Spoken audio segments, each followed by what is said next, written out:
Morning, Mario. How are you doing? Good morning, sir. I'm okay.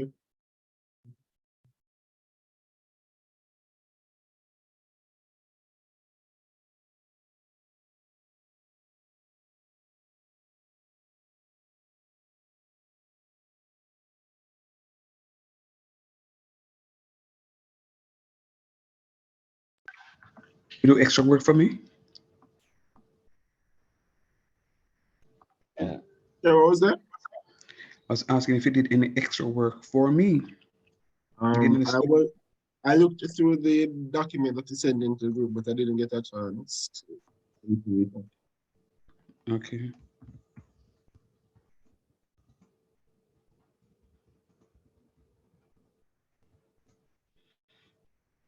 Check the chat for me, please.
Good morning, everyone. Good morning, Joe. Okay. Good morning. Good morning, Joe. Good morning. Morning, Carol.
All right, guys. It's number 13 past. We really need to get going. Good morning to those of you who joined after. I said good morning. Trust that today finds you very well. I have placed the past paper. I'm almost sure I gave you this question for homework, but I've placed a past paper question there. We'll go through one more of these questions and then I move into a new topic. All right. So please, and remember your mid semesters are fast approaching. So this topic that we are doing here is going to be part of your mid semester. So go ahead for me, please. Start working for me. Thank you.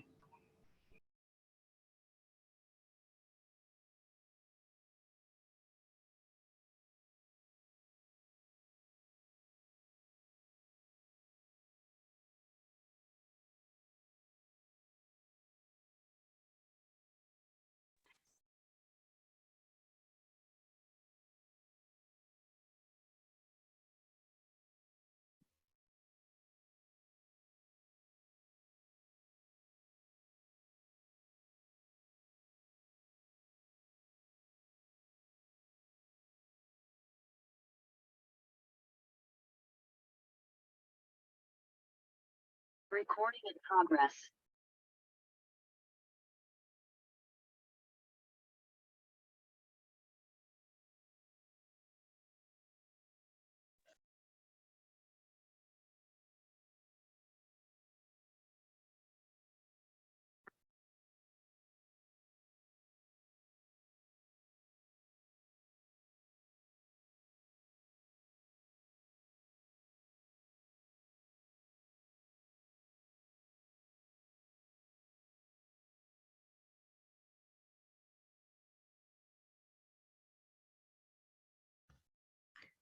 Morning, sir. I'm not seeing the screen.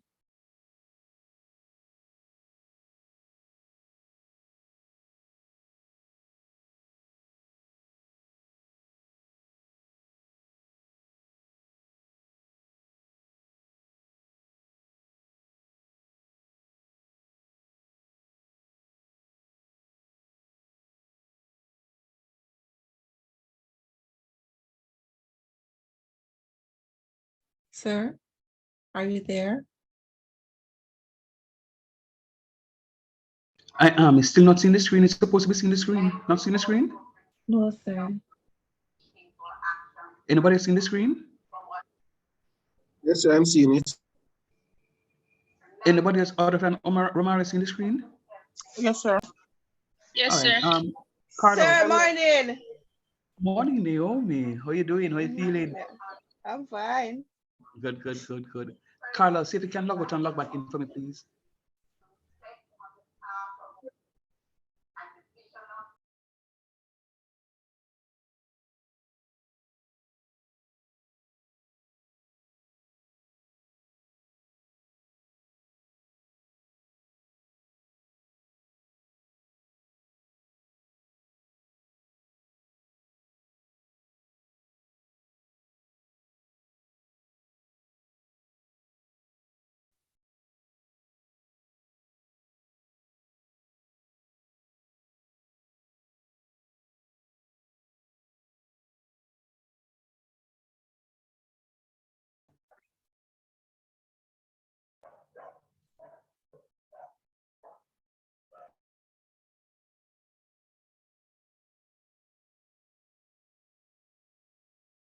Sir, your screen still a share.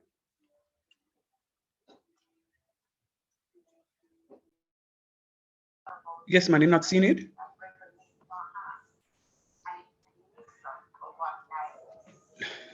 Okay, so maybe Sir, maybe Markshan screen start sharing, so it a spin. there's something wrong with your internet, Naomi. Because I am sharing. My thing is that I'm sharing. Am I Yeah, it's a sharing? Markshan a start share screen sharing, but we not see nothing. It does a spin. Okay. It's still not seeing it, Carla? No, sir. All right, let me It stop sharing says. and go.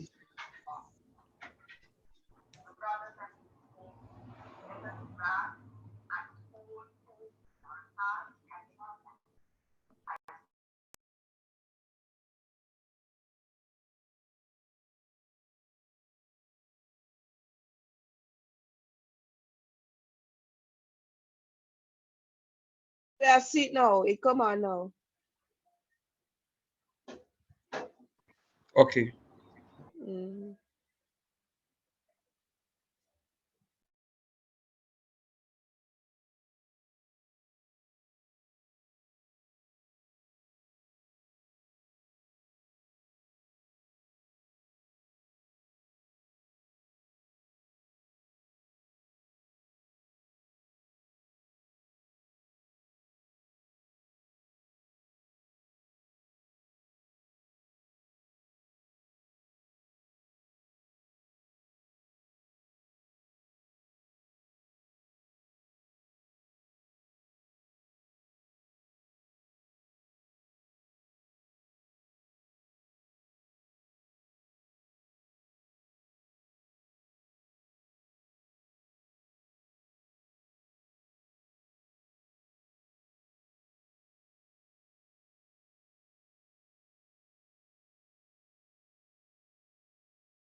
Morning, sir.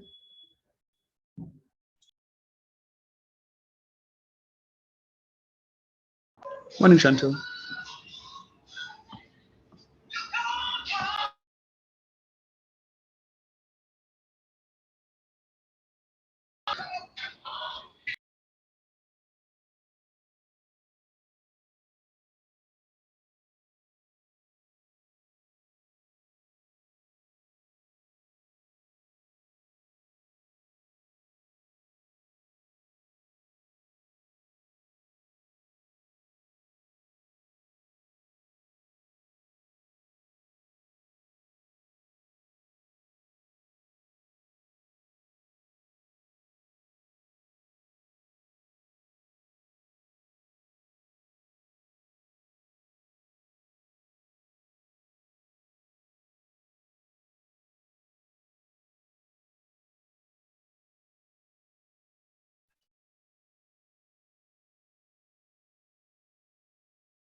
How are we going on? Are we okay?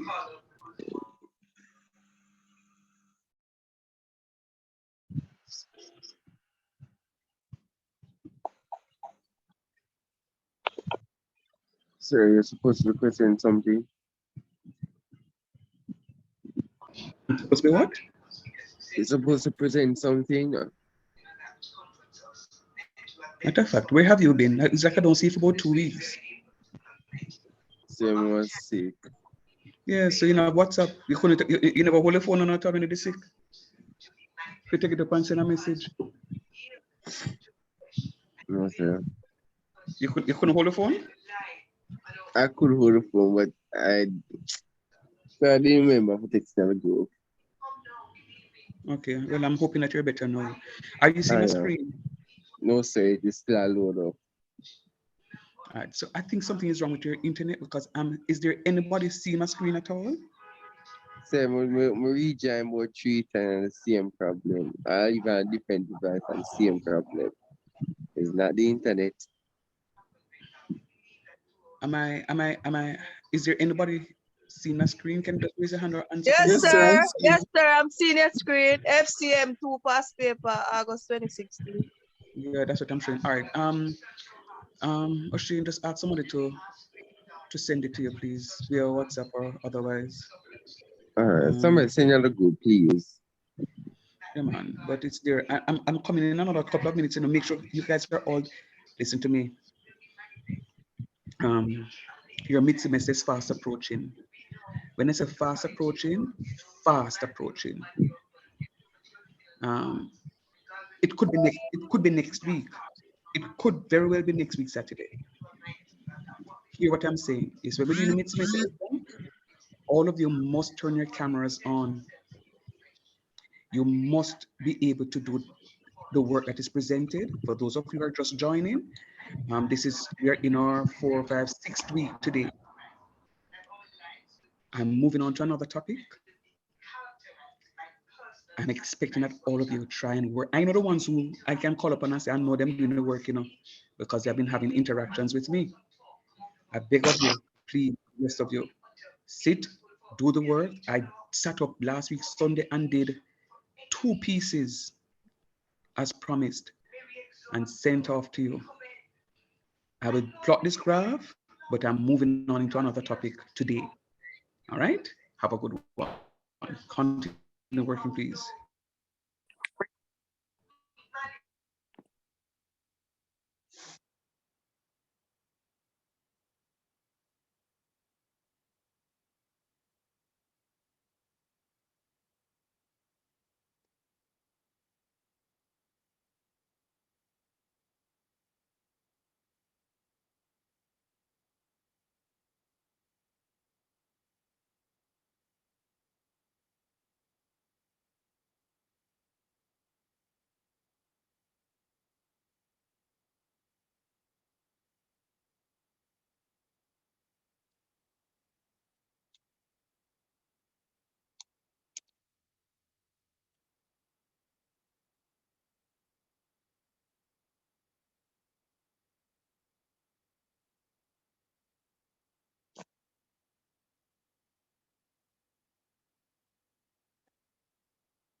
Sir,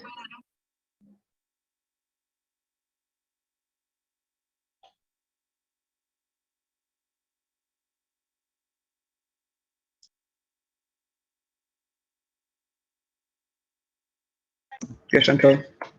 you're supposed to be sharing screen because on my side it say you start sharing screen and I'm not seeing anything else. All right. So something is definitely wrong because I am sharing. I don't know. Something is definitely wrong this morning. Did somebody put it in the See, WhatsApp group?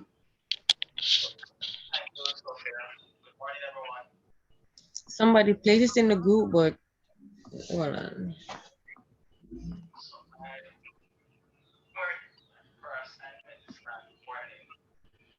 All right. In another 5 minutes, I'm gonna start attempting the question. Let me stop sharing again and start sharing one more time. Um,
No, sir, not here, and I'm not seeing any screen share either.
You guys not hearing me none at all?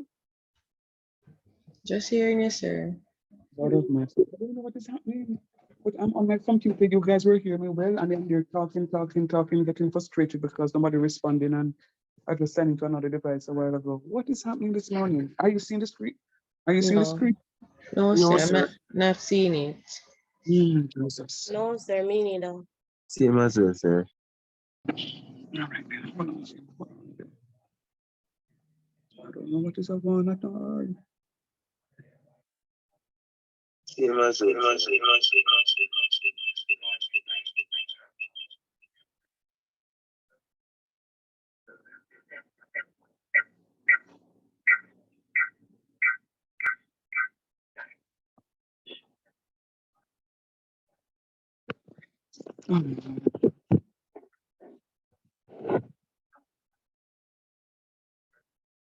Mm.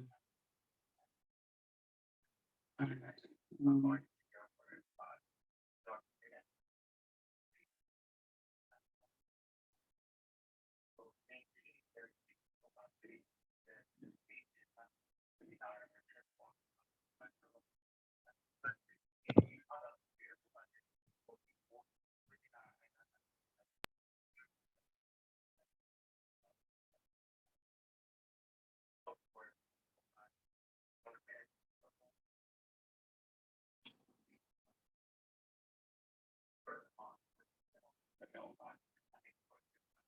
Are you all finished with the question though? As I try to sort this out, are you finished with the question? So finished, sir. All right. Is there anyone that is finished?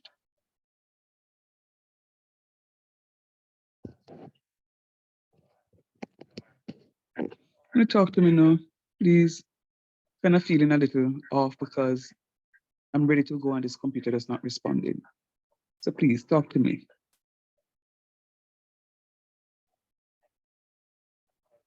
Who else is working? Please indicate. I'm Sir, not seeing the screen, I'm still but working. I plotted the graph, but I haven't started. The other parts of you not seeing it. Yes, the Uh, last but, two. but somebody place it in a group.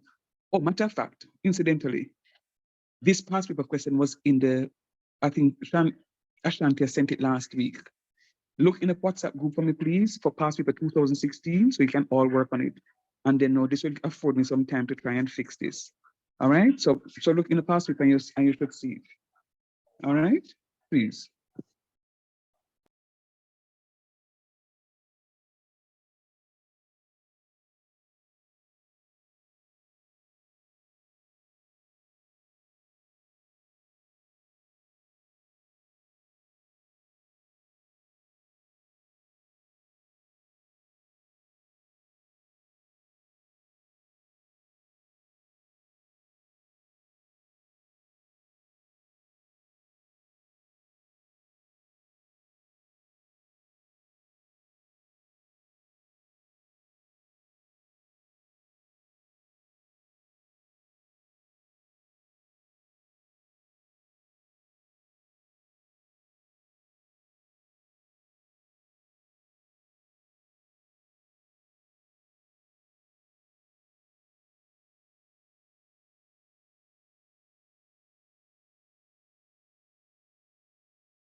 Are you seeing the screen now? Yes, sir.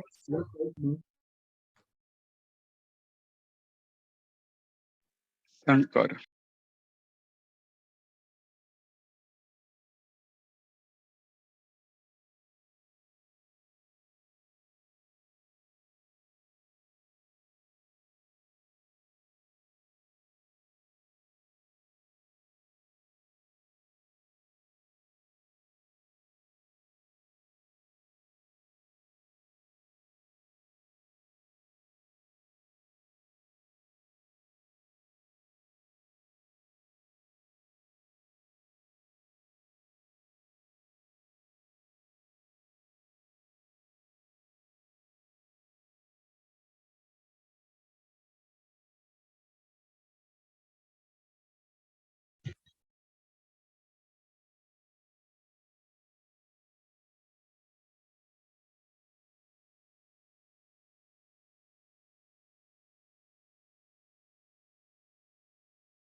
All right, guys, are you hearing me now?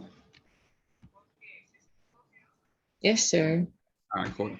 I think I am somewhat resolved, and I need to see if I can. And you still see my screen, right? Please confirm. Yes, sir. I see your screen now. All right, good job.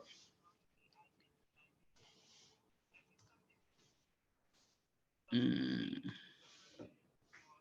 hold on. Feeling that it's a warmish.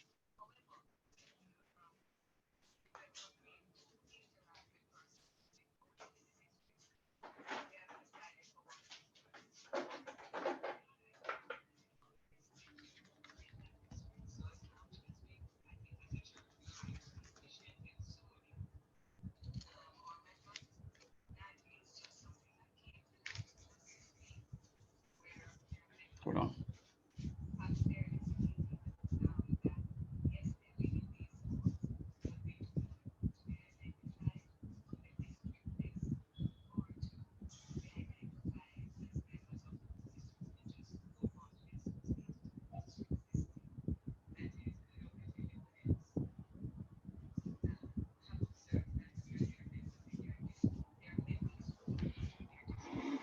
All right. I am ready again. Okay, so tell me.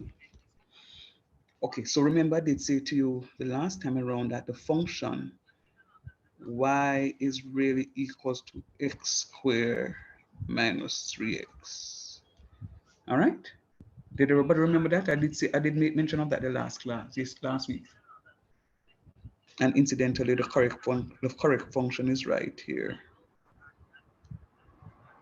This should be x squared minus 3x equals x. Did everybody consider that in their workout? No, sir. Yes, sir. What did you use? So I put two bracket two like 2 times 2 in a bracket. So let me ask you a question. Is this Carlo? No, this is Chantel, sir. You Chantel, okay. This you want. Do me a favor. So when you tried working out this one, you would recognize that there would have been a problem. This one would be okay because it's 0 times 0. But when you try working out that one, you should have a problem. When you try working out this one, you recognize you'd have had a problem. And when you try working out this one, you should, no, this one will be okay. No, it wouldn't be okay. So that one would be, you'd recognize, okay, let us go to this one. When x is 4, if you said 4 times 2 is 8, minus 4 times 3 is 12. 8 minus 12 is -4. You don't have a -4 here. Are you seeing that? Are you seeing my point? Yes, sir. When I work out that one, I got -4.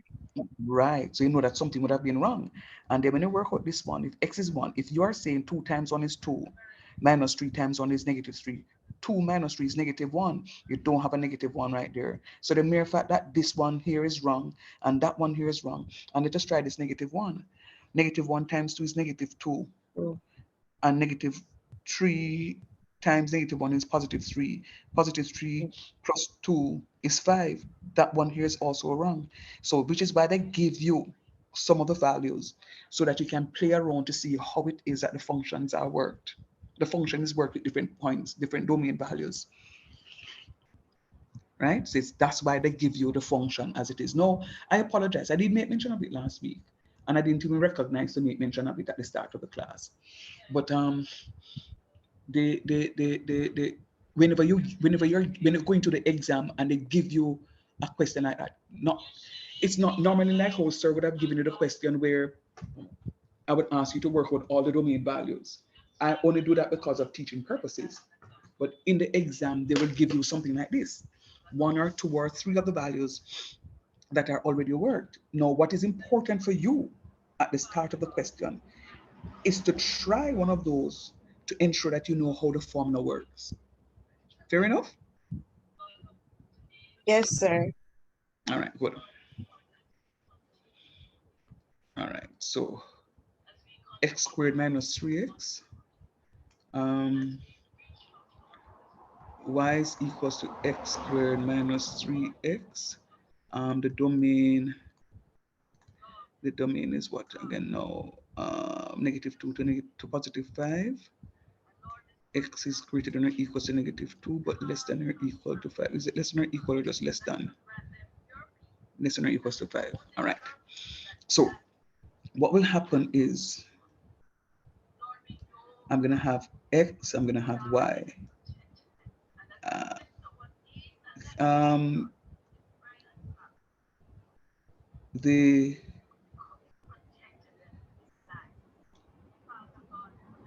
-2, -1, then 0, then 1, then 2, then 3, then 4, then 5.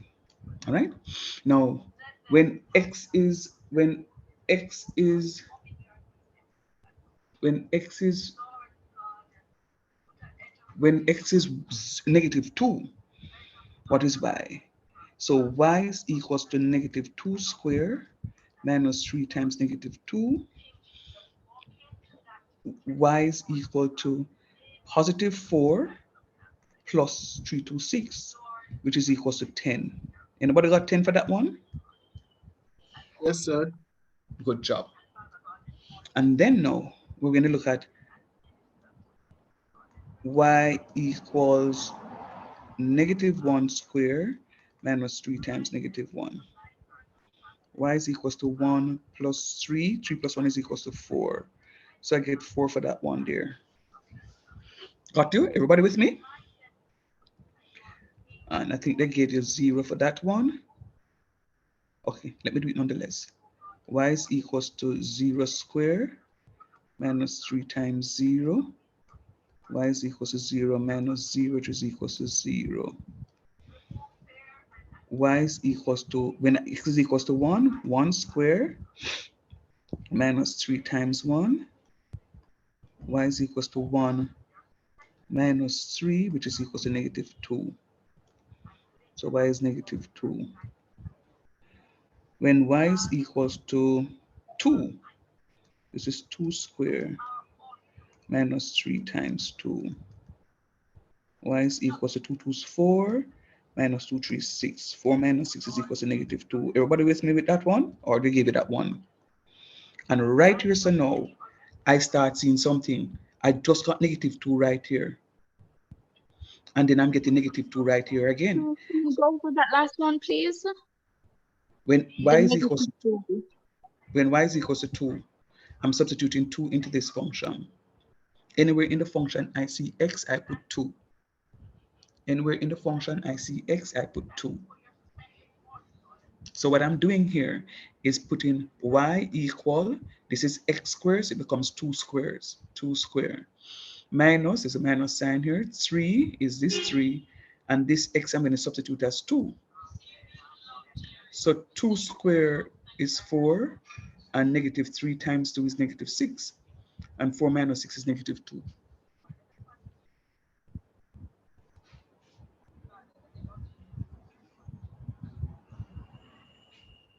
Say something, please. Somebody who asked to read over.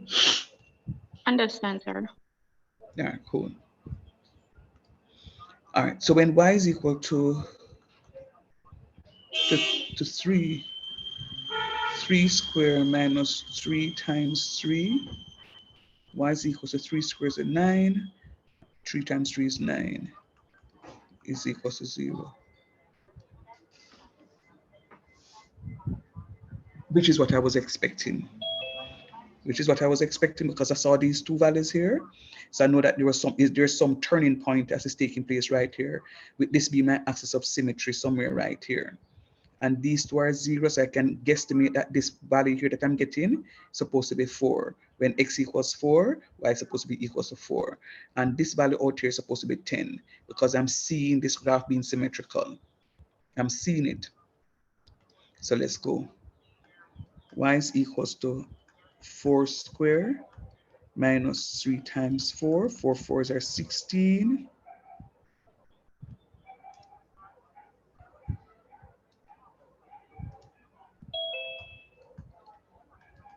And 4 3 is 12. And 60 minus 12 is equals to 4. So I was correct. And then no, I know I'm expecting 10.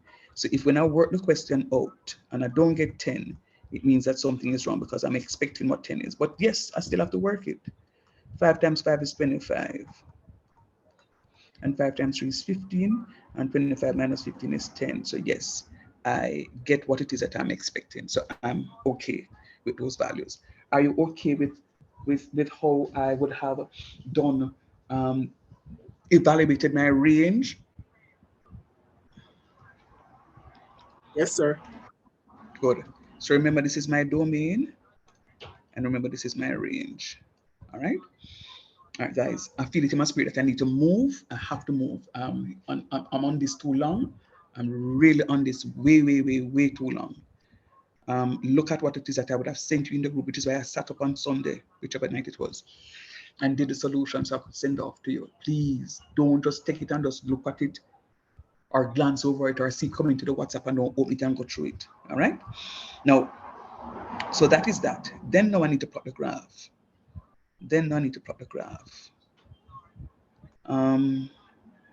Sir, I text you. So yeah, let me see. Where text me?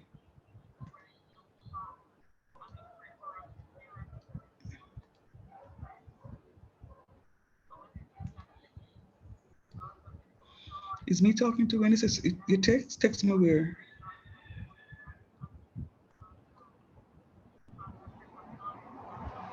All right, let's go.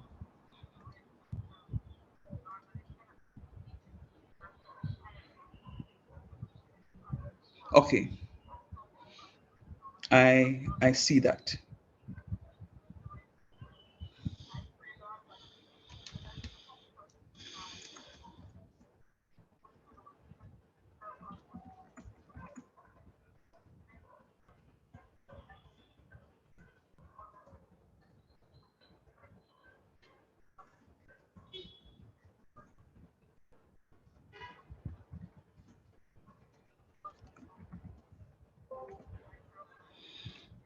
All right.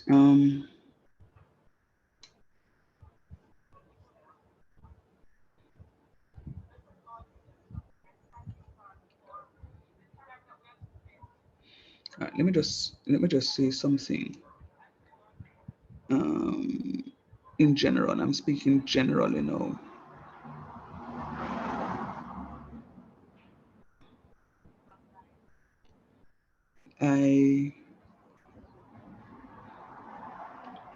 I recognize that this is proven to be well, a difficult semester for some students. Without, well, I haven't gotten permission to call anybody's name, but I'm just going to say this. I'm just listening. Don't ask me who it is, sir. But one of our students, you know, was in hospital. Thankfully, the student is home now. You know, I had an opportunity to journey with the student while the student was going through the difficulty. Another student is sending me a message. She said, "Boy, sir, I have a whole lot going on, a whole lot going on." And then I got an email about 6 o'clock this morning from another student to say, "Sir, it's a lot going on for me, and I apologize for not touching base with you before, so forth and so on." So, you know, I don't know how many of you here are believers. I'm a believer. I believe in God. I am not going to impose my beliefs on you. But for those of you who know how to pray, I'm going to ask that you remember your classmates. And when you do pray, lift up your classmates in prayer. You yourself may be here and going through difficulties. You want to say something, Oshie? So that was a Uh, mistake. huh? That was a mistake. Oh, okay. And as he says, it was a mistake. I roughed him up this morning. So, who I don't see him, and he said, "Sir, I was sick," right? So he himself wasn't feeling well. So the truth of the matter is, we are going through a difficult time, all of us.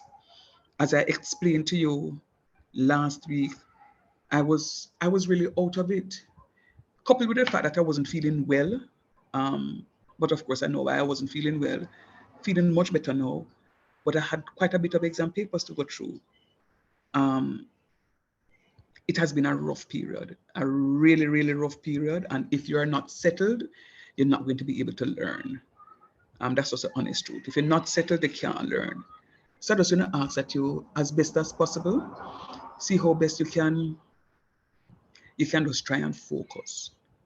Um, you remember you promised me that having made a terrible mistake for foundation concept 1, that you're all going to make amends for the foundation concept 2. And the devil already is trying to prevent that from happening, but I am not going to give up. Me, I will tell you to say, try and block out the distractions around you. I know it can be difficult, and especially when the distractions are taking place at home, within families. But come on, I'm going to ask that at some point in time, you just try and remain focused. Please, I beg of you, because this is the middle of the semester.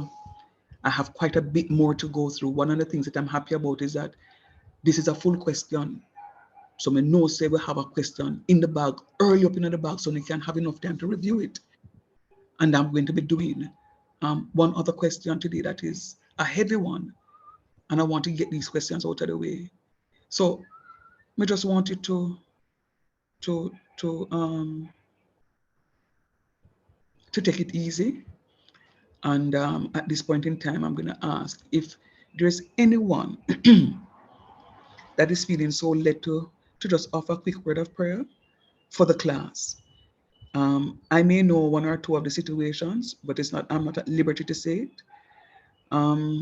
But if anyone feeling led to just offer a very quick word of prayer for the class, and then we'll continue, please.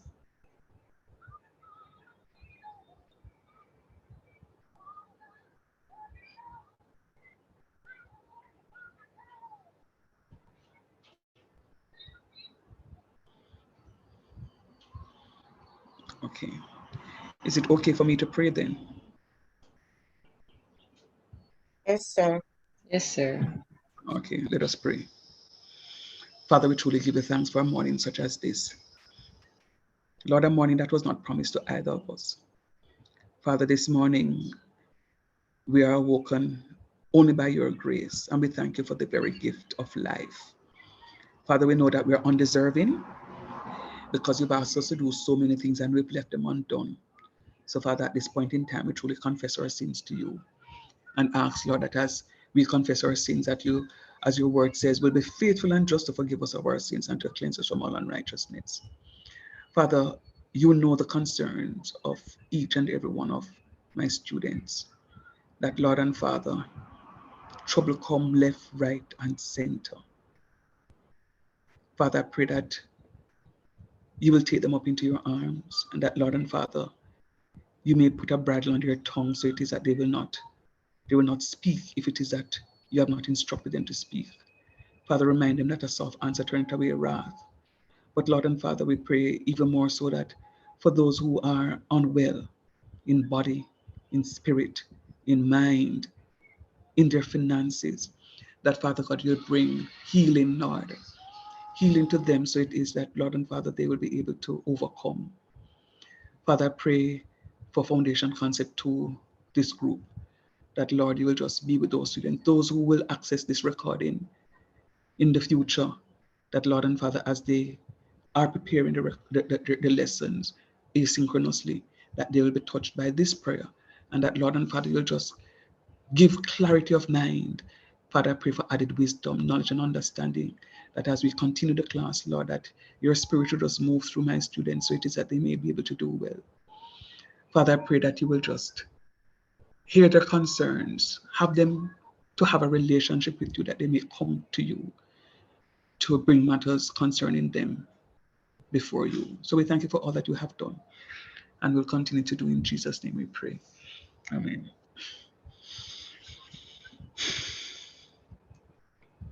All right.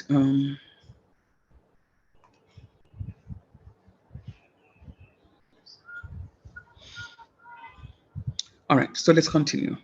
So I'm looking at my Y values and I recognize my Y values go as high as, nope, that's not what I'm supposed to be doing. It says using a scale of 2 centimeters to represent 1 unit on the X axis and 1 centimeter to represent 1 unit on the Y axis.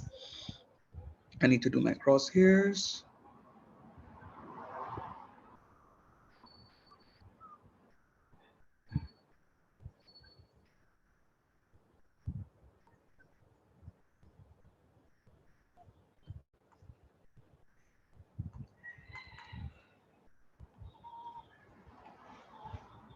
2 centimeters to represent 1 unit. This is 1, 2 to represent 1, 1, 2, 2, 1, 2, 3, 1, 2, 4, 1, 2, 5, 1, 2, 6, 1, 2, negative 1, 1, 2, negative 2, 1, 2, negative 3, 1, 2, negative 4. Are you hearing me? 1, 2, negative 5, 1, 2, negative 6. And this is going to be I'm 1. hearing, but I'm not seeing anything on the graph. Oh, Lord. It's still saying screen, you started screen sharing and the circle spinning. I'm seeing the graph, sir, but it's blank. Hey, the devil is a liar, you know. Because guess what now? It's morning. Yeah. He was a liar. That's it.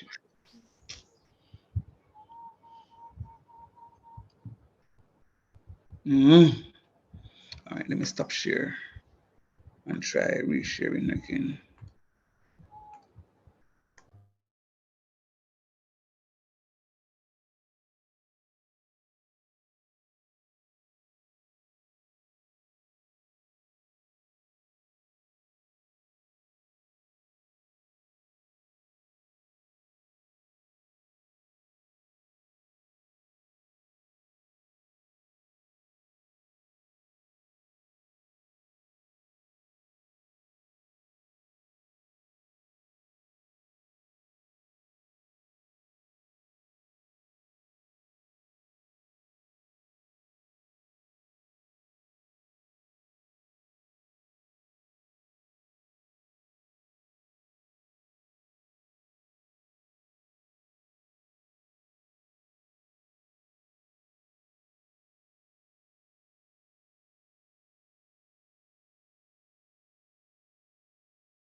So we're not here, you know.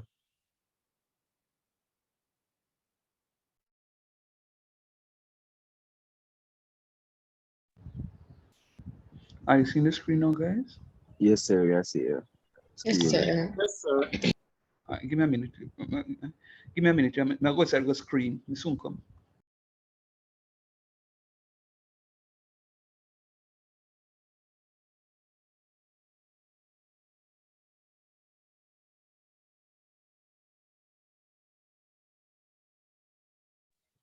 What did you say just a while ago?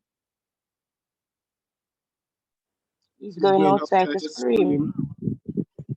scream. Yeah. Why am I gonna do that? No. That's how he is. You Because gonna Because he's scream. frustrated. But everybody but everybody frustrated. But we not scream.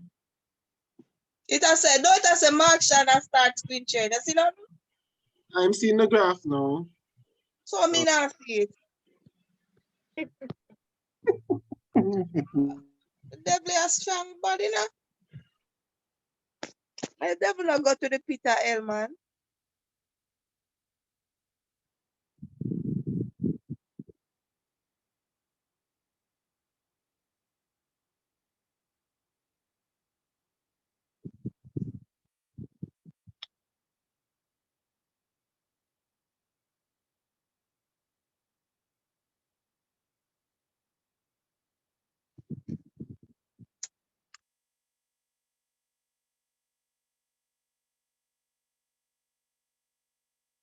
Leave, leave, leave,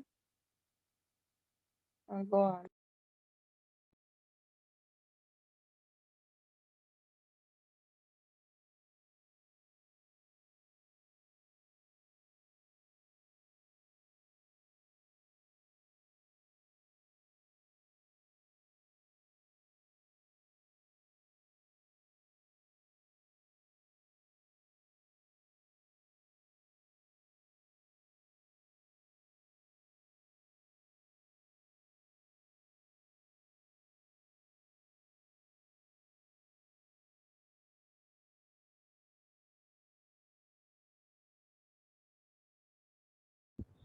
All right, I feel a little better now.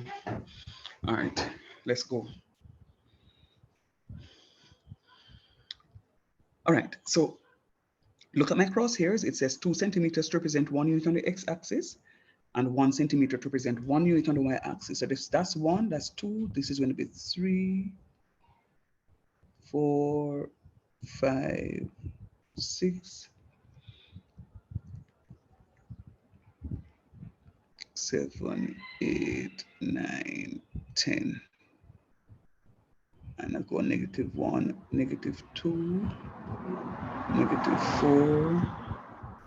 -6. It's the same convention I'm using. It's just that I'm counting my 2. So this is 1, 2, 3, 4, 5, 6, 7, 8, 9, 10. It's a little crowded this way. So you know what I'm going to do? I'm just going to rub out the 9 so it not look so crowded. I like when my graph looks neat. The same thing, it's just that I'm going up by 2s. Right, looks much better. Now, when I look at my values, when it's -2, it corresponds to 10. -2 corresponds to 10. 10 is right up here. So when it is -1, it corresponds to 4. -1 corresponds to 4 right there. So when it is 0, it corresponds to 0 right there. So 1, it corresponds to -2. 1, it corresponds to -2. When it's 2, it corresponds to -2 as well. When it is 3, it corresponds to 0. When it is 4, it's 4.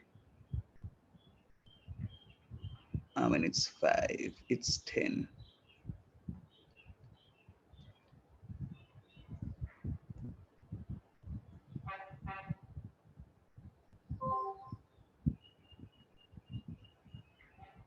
Look at that graph for me, please.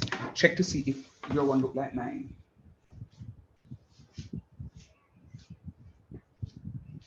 Exactly like that.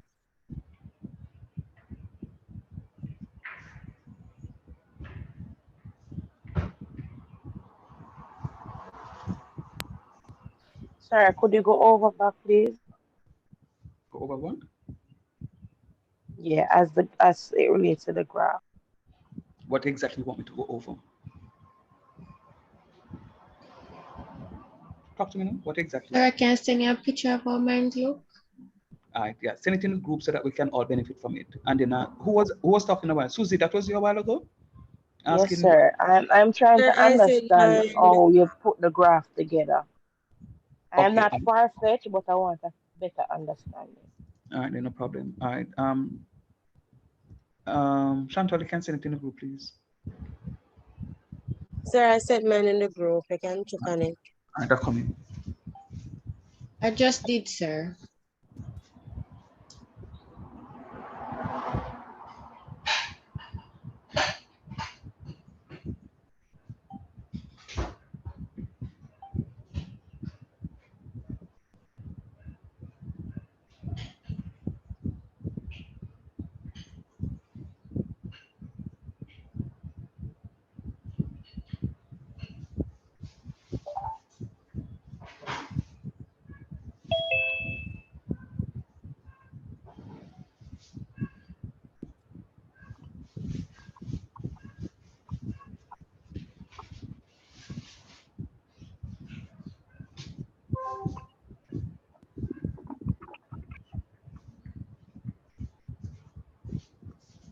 All right. Let me go through this one first, and then I will do the group saga. So what we did here, Susie Q, was to, you understand how I got my table of values here? Yes, sir. All right, good. So all I'm putting now are my values on my table of values. So for example, let me just put this right here. This may help.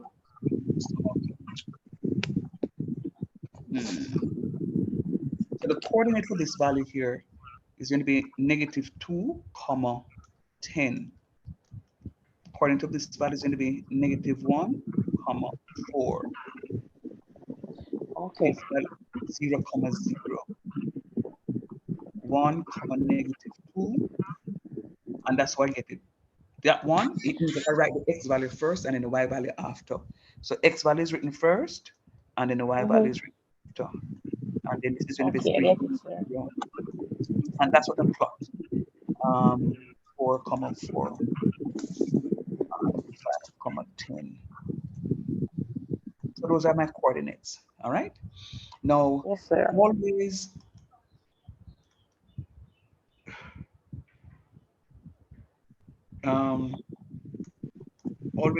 start with the x value and then look for the CORRESPO and corresponding y value. All right, so you then look at the x value first. You look at the x value first and then the y value after, because x and then y. All right, so this is what happens. So -2, 10. So it's -2, 10. I'm going to identify the -2 first. I always select the x value first, and then it corresponding to the y value. So it's -2 first, and then you go up to 10. So this is a point -2, 10. That's a point -2, 10. All right, and then yes, sir. And what we do here? So no, this is -1, 4. We look at -1 first, and then 4. So this is -1, 4. Follow me? Yes, sir. Right, and that's what we do for all of them. Now, when you do the graph, you will see pretty much the shape of the graph coming out. Once your values are correct, you will see the shape of the graph coming out. So you just connect those dots, and then that will be your graph. Follow me? Yes, sir. Yes. All right, good. All right, I soon look at the graph. I soon project the graphs that you sent me. Just let me do my no, let me not read it because I think there are other questions on the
All right, so this is,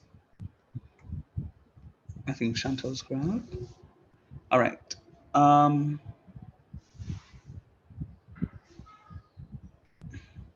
Okay, so let me critique this graph.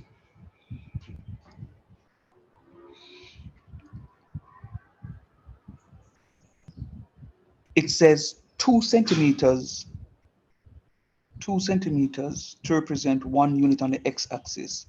1, 2, very good. 1, 2, very good. 1, 2, very good. 1, 2, very good. 1, 2. I don't like how you just eat up the x right here. So, but maybe you would have it on the thing. Maybe it's just a graph paper cut off right here. But I need to see x-axis. I need to see my y-axis up here. 1, 2, 1, 2, 1, 2, 1, 2. Excellent. Don't have a problem with that. But it did say to you 1 centimeter to represent 1 unit on the y-axis. So where you have 2 right here, it should be 1. Because from here to here is 1 centimeter. So 1 centimeter. Are you hearing me, by the way? I doubt it. Yes, Yes, sir. I'm sir. hearing you. I'm hearing you. Right. So I want all of you to look at the graph. So from here to here is 1 centimeter. So this should be 1, then 2, then 3, then 4, then 5. You follow what I'm saying? Yes, sir. All right, cool. But no problem. I'm happy you made the mistake now than going to the exam to make it or the mid-semester. Right. So the rest of you have to, the graph is correct, with the exception of this straight line here. So it's supposed to curve and come down a little bit and then join this one. So I don't want no straight line go across. So the graph is neat. Come across, don't make it curve a little bit. Hello, you're gonna have curves. Sure. Sir, Curve. you're using a cursor or something? Yeah, you're not seeing the cursor? No, I'm not seeing any cursor. Lord have mercy. Missing no. Home.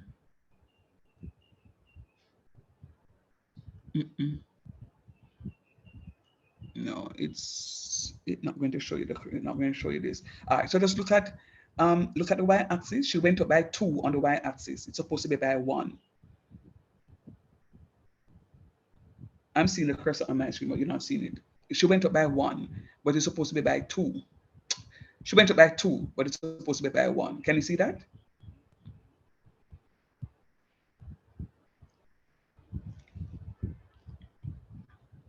Hello? Yes, sir. I see the mistake now. Right. Oh, sir, so instead of start by 2, because I did that on my graph too as well. I said 2, 4, 6, 8 going up. I should start from 1 and not 2. Based on what they ask you. Okay. So if you don't follow the instruction, you have to right, you can't get full marks because you never follow the instructions. Okay, sir. Okay. And then now look at what she did. Between 1 and 2 on the x-axis there, so she connected that straight line. It have a curve. Okay, it should have a curve. Okay. Yeah, mom. All right, I am so seeing it now, sir. nice.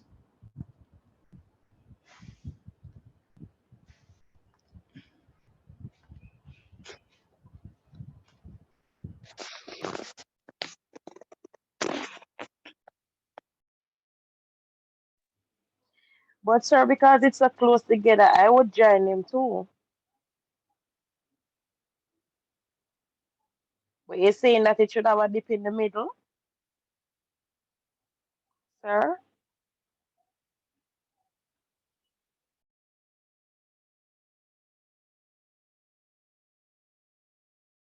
Sorry, I thought you were hearing me.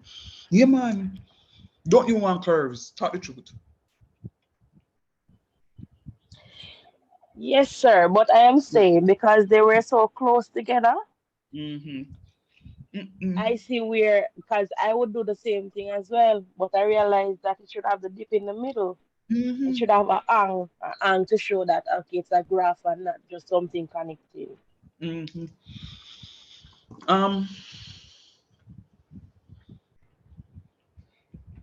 Hold on.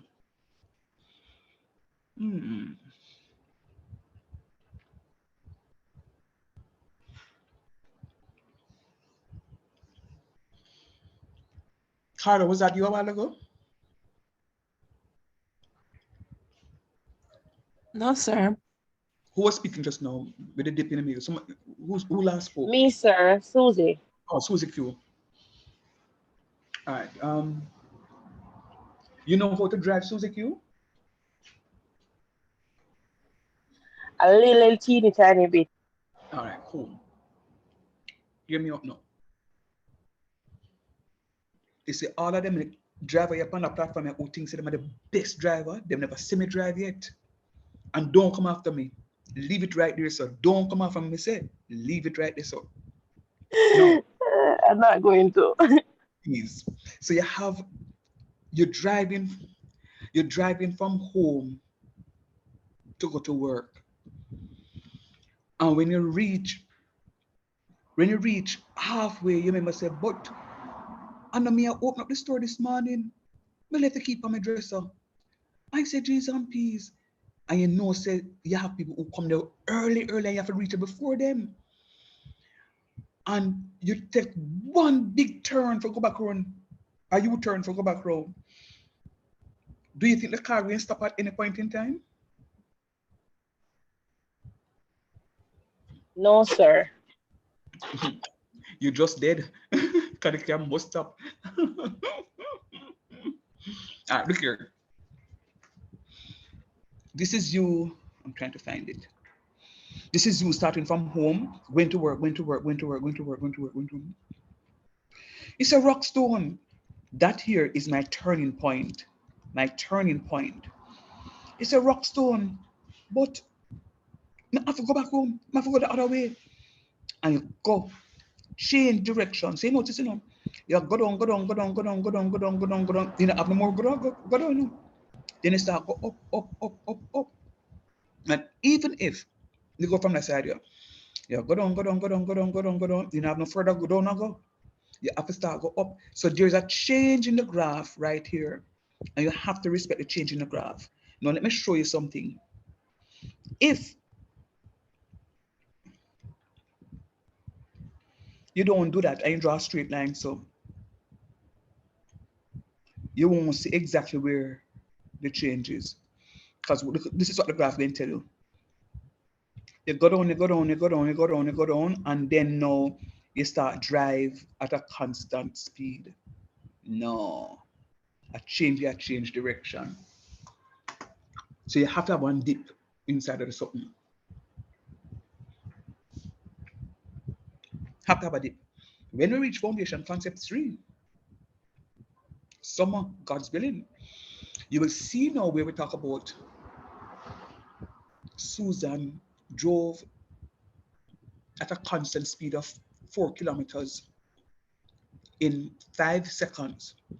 And then she drove at a constant speed for the next 15 seconds. Then she decelerates. Draw the distance time graph. That's something different. Something totally different. All right?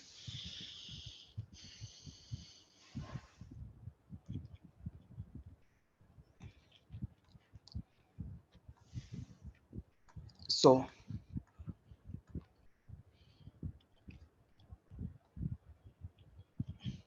so I'm seeing another graph in the group.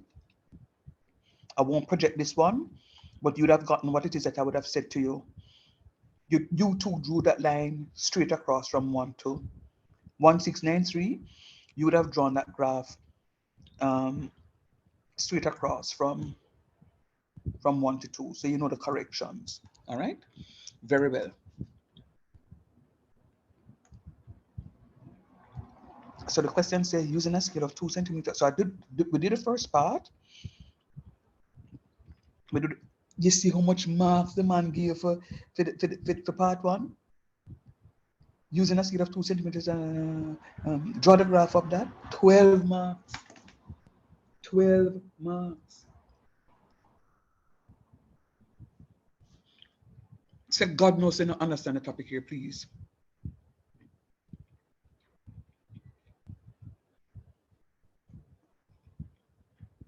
When I can't say it.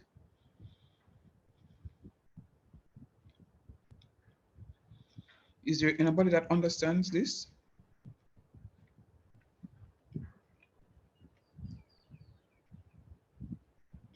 Understand, sir. No, thank you. Where's Carrie Berry? Carrie not at class today?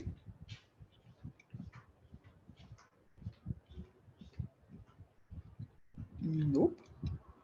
I know she signed in earlier. Where are you? Oh, okay. Yeah, just seen you now. Just seen you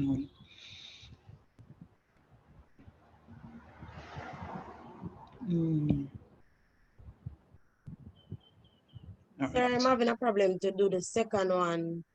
No man, the same. No man, I go through that no man. I go through that, Chantel. I just want to, before I move to that, Chantel, I just wanted to make sure that everybody's on the same page, wavelength. Yes, sir. Man, we're not gonna leave you alone, man. Coordinate, where you stay? I know you need that work, but drop me a little note in our chat now. I'm gonna say, all right. Okay, yeah, she said, okay, sir. Nice job, mama.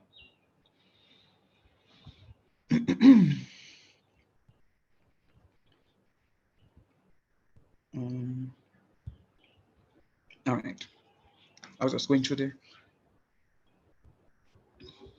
participant listing. Let me go back. It says now on the same graph, on the same axis as above. Axis, y-axis, x-axis. But when you talk about more than one, you call them axes. A-X-E-S. So axis is A-X-I-S. When you talk about one, singular. But plural is A-X-E-S. So on the same axis as one above, draw the line y equals x. Rock stone. Not a problem. You know, say, we should have known better than that, you know. To draw something done a little better, you know. Just story. All right. Because you know, own robot nothing more. Let me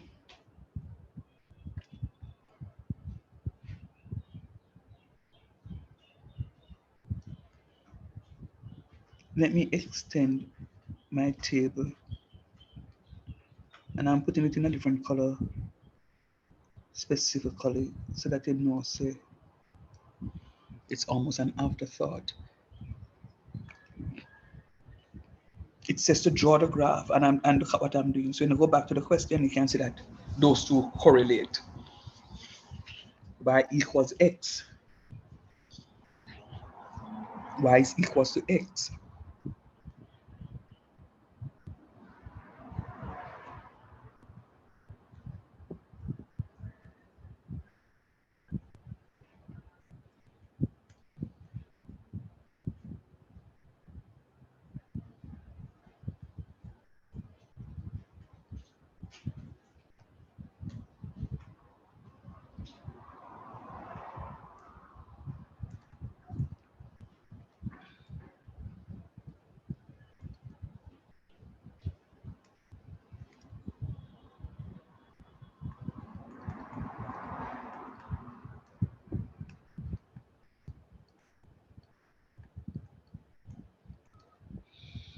So y is equals to x is my equation.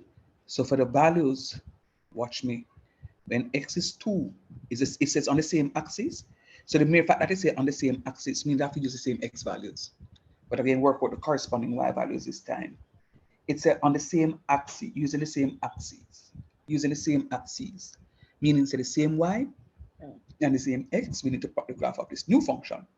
So these x values as my domain, you know, you see the domain is the same. Watch me. The domain is this. Watch me. Same domain.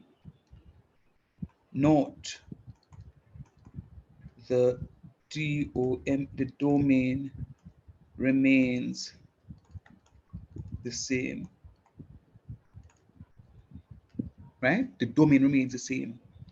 We're not changing the domain. So when x is equals to -2, Rockstone, y equal -2. When x equals -1, y equal -1. When x equals 0, y equals 0. When x equals 1, y equals 1. When x equals 2, y equals 2. When x equals 3, y equals 3. When x equals 4, y equals 4. When x equals 5, y is equals to 5. So y equals x mean that x and y have the same value.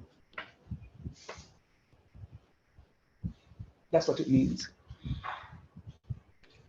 Y equals x suggests that x and y have the same value. So this is my new y function. Don't get it confused, that's why I put it in orange. So when y equals 2, x equals 2, y equals -2. When x equals 1, y equals 1. X equals 0, y equals 0. When x equals 1, y equals 1. When x equals 2, y equals 2. X equals 3, then 4, then 5. All agreed? Understood? So when x is equals to -2, y is equals to -2.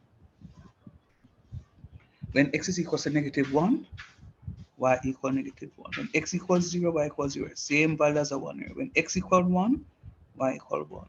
When x equals 2, y equals 2. When x equals 3, y equals 3. When x equals 4, the same value right there. So when x equals 5, y equals 5. So it's on the same axis that I'm plotting the stuff. So all I now need to do is just draw my line. Sarah, so the domain won't change, so you're going to plot it out the same way. Yes, ma'am. The domain won't change. Okay. The domain won't change. Now, story time. Wherever there is an intersection,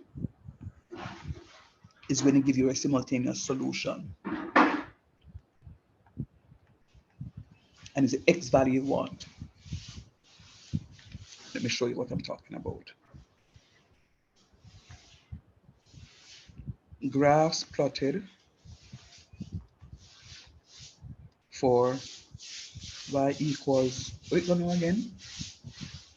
X squared minus 3x. Yes, sir. X Yes, square sir. minus 3x. And y, thank you.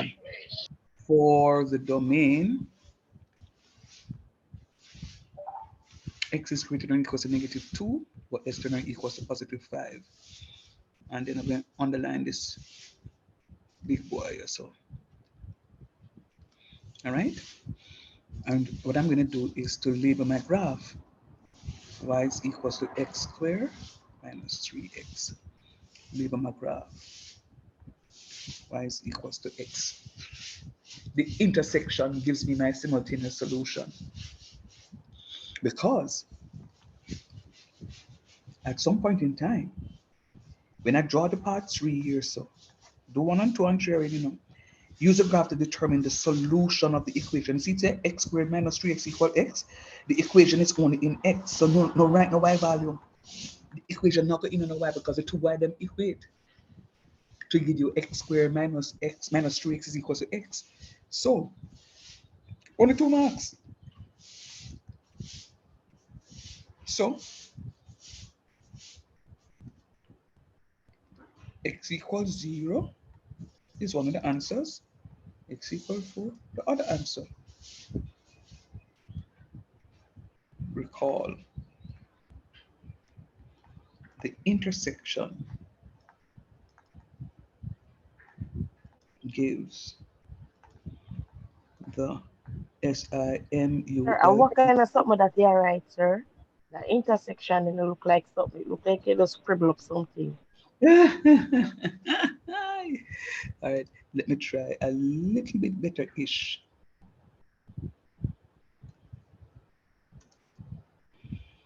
INTERSECTION. Look better, Yes, sir. right? So the intersection give the simultaneous equation. Lord Jesus, and equation more right, simultaneous solutions.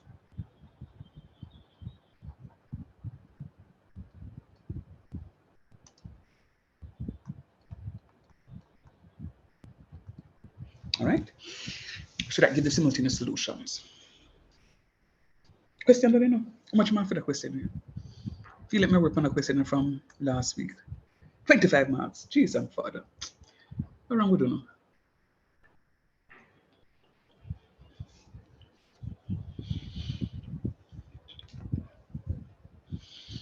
Sir, the y part, the y equal x part, go other part there for me again. This? Right, yes. So you said the domain is will always remain the same. Sit here. And them tell you, and them give you. Oh, okay. Once you put it on the same graph, Mm-hmm. the domain is going to remain the same. Mm-hmm. All right then. Mm-hmm.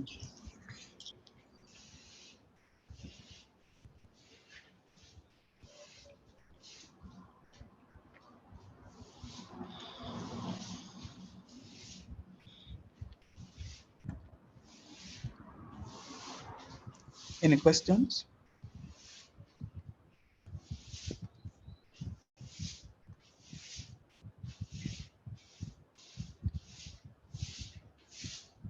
Sir, so we'll plot back the points for the y-axis. It should be a straight line, sir.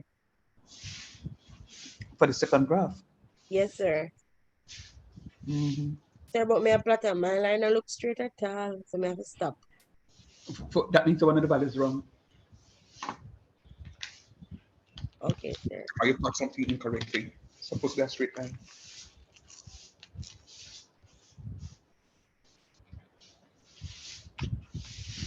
But don't write this in.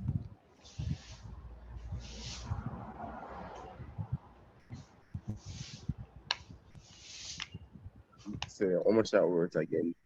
15 marks, 25 marks. 25 marks. Mm-hmm. What I suspect will happen for the exam Mm-hmm. is that you will get a full question for 20 marks, because there's only 20 marks they given now since COVID. So I suspect that you will get a full question Yeah. valuing 20 marks. All right. Mm.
So you're supposed to talk, but when I hear you. No man, I choke me, I choke. All right, I'm back though.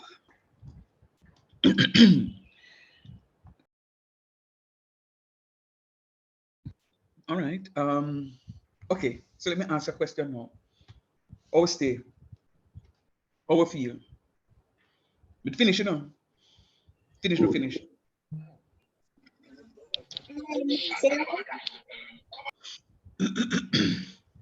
Tracy, you all right? Yeah, I'm fine.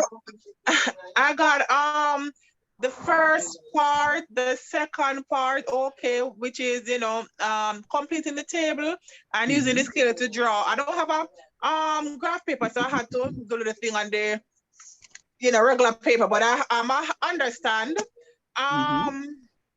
You are saying for this on this same axis as above, draw the line y equal x for -2. That one. I didn't fully get that one. Okay.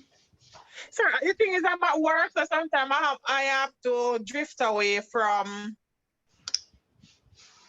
But never mind, sir. Is it that we're going to get recordings? Because I can go over the recordings. Yeah, man, I'm going to send a recording, but let me just do this quickly for you. Sir, don't start it. Go back on the table. Let me see something.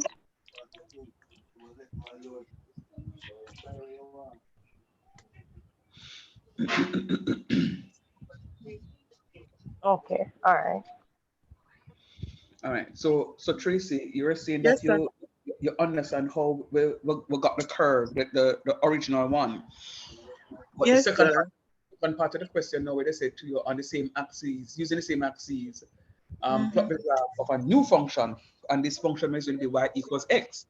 So I'm using the same domain. The domain here remains the same. The same domain I used from before is the same domain I'm using now. All I'm doing now is to substitute it into the new function, substituting the same domain values into the new function to get a new range.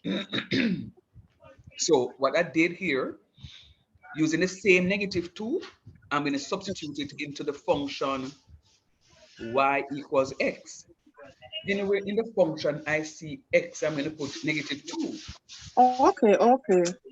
Y is equals to x, meaning that any value x is, y has the same value. Okay. So that's why y becomes the same value as x. And that this value is the same as this, and this is this, that is this is that. Okay. Right. So that's what we They get it. keep And all the domain values. right, we're keeping the domain values. The domain values remain the same. Okay.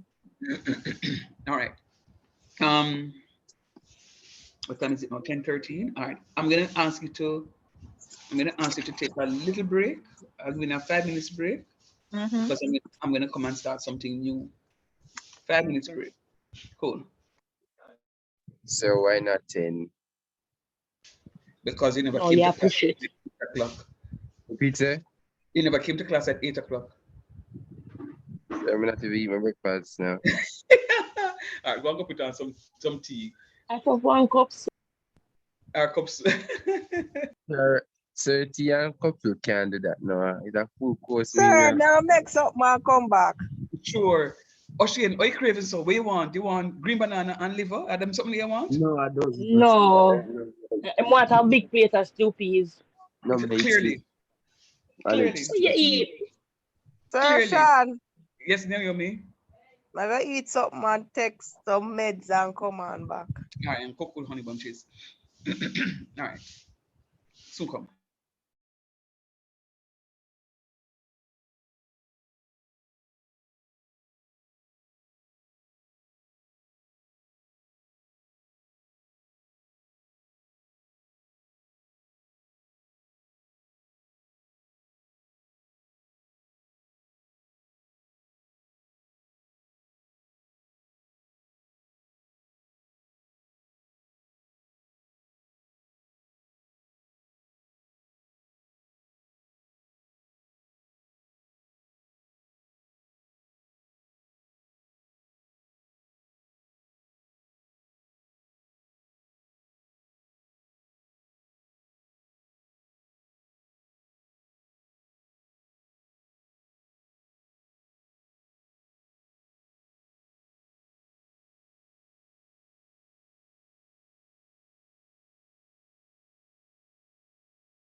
So you're talking, or you're silent? Sir, so up on 5 minutes break. Oh, sorry.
All right.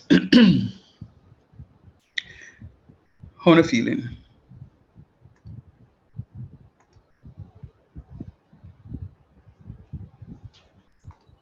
Okay, sir. Sir, 5 more minutes, man, sir. So the tea are warm up, so just give him 5 more minutes. All right, then.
2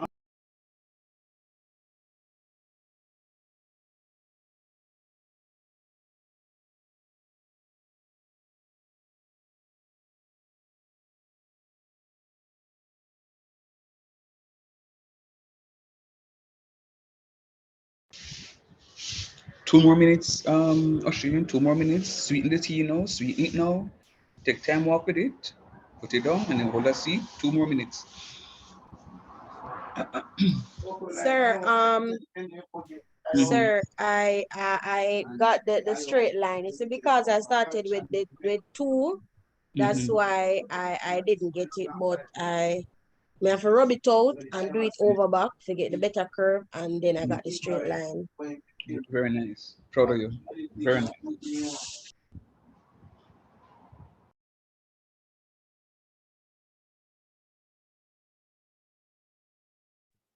So we are taking tea now.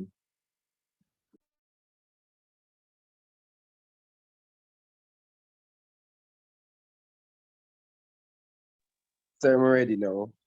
Yeah, but please, nobody burn up yourself and then go take out last week and say, is a teacher tell us you must have class while you're drinking the tea, you know. So make sure you say, all right. All right, let's go. So I have quite a bit of topics running around in my head, running around in my head. And I was like, oh Lord, which of them I should go with next? Which of them I should go with next? Which of them I should go with next? Matrices. I can tell you why not. And then I hear the Lord that said to me, say, you know what? You just spoke to them about, let me show you. I just spoke to you about, are you seeing the screen, right? So this is equation. Right. So I just spoke to you about these coordinates here. And I say, you know what, let me just do that topic so I can just help to develop the concept of those coordinates. Because matrices is a totally different area, right? Those are equations. So let me just do the questions with that line up. I mean, I could do composite functions because it's a function question, but let me do the coordinate geometry. So sorry, so basically linked with basic coordinate. Yeah. So I'm going to be looking at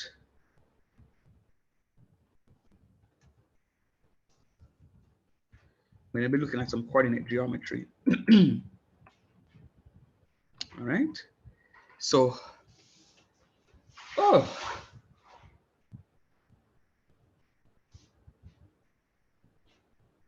right. All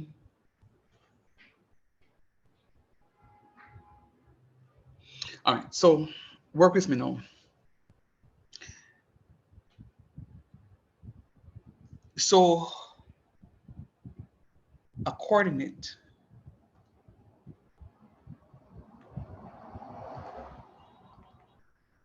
is going to be of the form x comma y.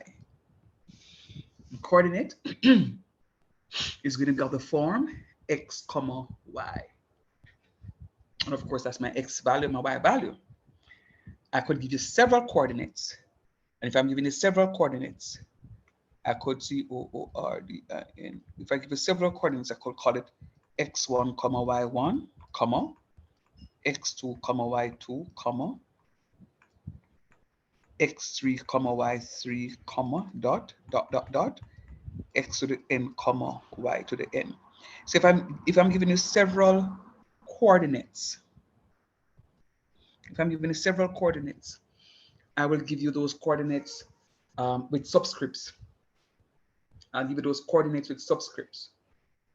Now, you know what a point is. We have been plotting the points. We have developed coordinates at the start of this course. We have looked at developing our points. We know how to plot these points on a Cartesian plane. And incidentally, as a refresher, this is my Cartesian plane, right? All of this is my Cartesian plane, where I have my x coordinate, my x values, my y values. Now,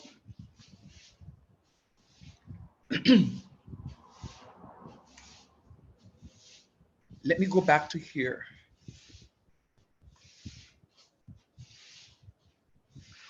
I can calculate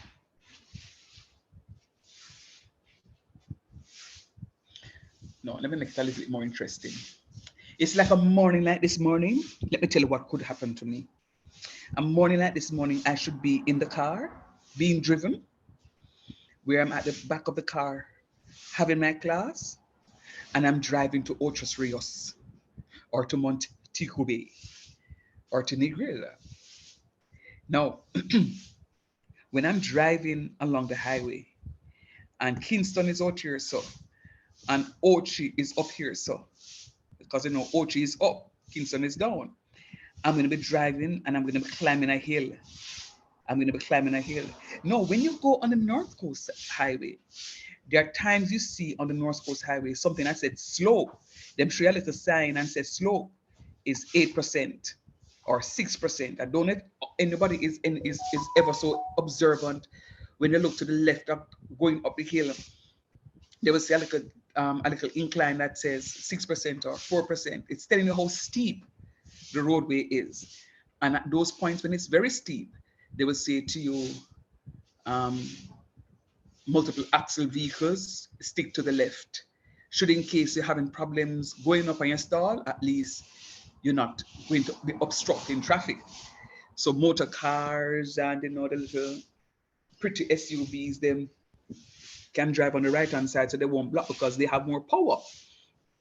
So when you look at it like the buses, the excursion buses, etc., going up, they are going to be driving on the left hand side because it requires a little bit more power to go up.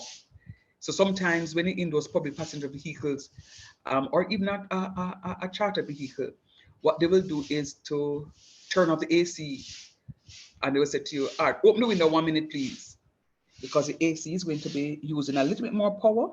So when they turn off the AC, it gives the vehicle a little bit more power to climb the hill. And when they finish climbing the hill, now the driver say, hey, you can close back the window now. Anybody ever experienced that before? Yes, yes, sir. True, man, sir. True. Remember now. Yeah, man. Yeah. So, and it don't have to be the North Coast, and it could go anywhere at all they're going. So it uses a little bit more power, so let's say turn it off so we can go. So that's what we're talking about. We're going to talk about slope. We're calculating the slope. Now, some of you live in homes that are 2-story, and you have to use a staircase in order to get up to the other story. That's a slope. You need to know how to climb the slope. And sometimes when they build the house, the slope is so steep that every time you go up there, your back hurts you. And some seniors will say to you, no, sir, I can't manage the staircase here. Make me stay down in the room down on the ground floor. It's all right. Only can go upstairs. Right? And this one here is not to, I'm not nitpicking on any of my friends that live in Portmore. Please don't come at me. But what I find sometimes, I have been to a friend's place that, proud of them, they're trying to go upstairs and everything. But when them checkers stopped, they didn't have enough space inside the place. And instead of putting in a spiral staircase, they went ahead and did something with a landing, but the landing was too steep.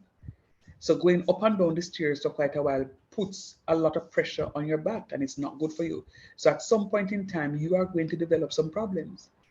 So the steeper the staircase is the more pain you feel or strain on your back, which is why most places will have, when you have a long place to go, they put what they call a landing.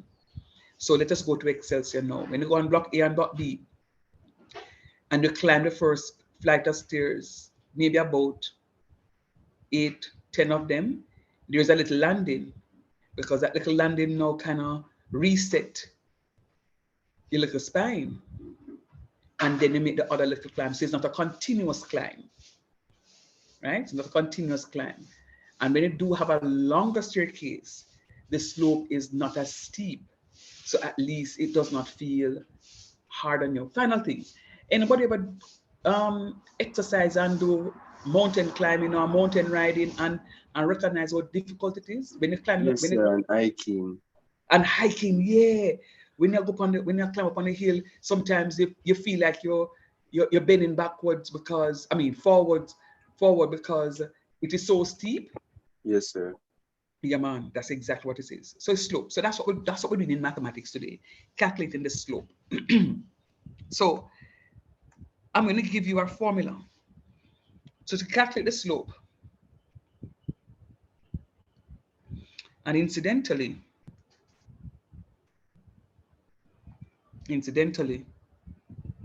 I'm going to come back to this.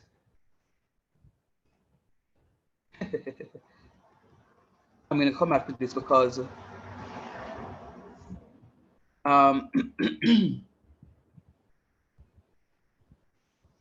there's another name for slope. So we're talking about slope here. So in foundation 2, when I move to foundation 3,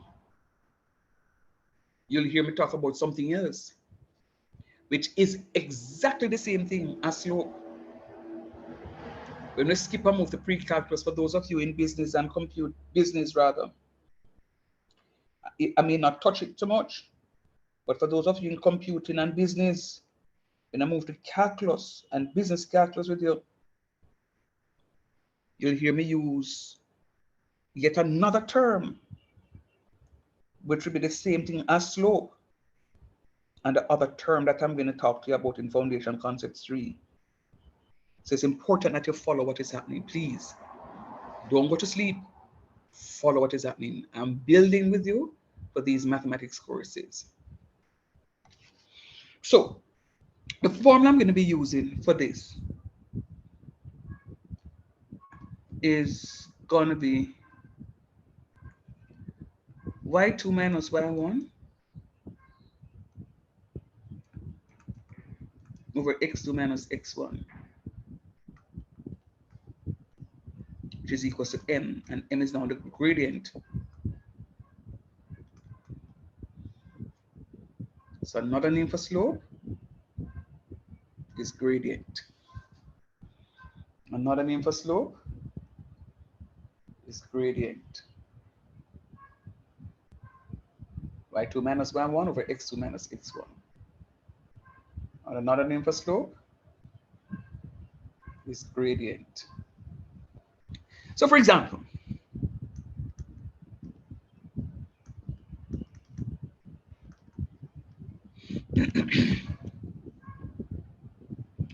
if I have 2 points, if I give it a to be 2, 3,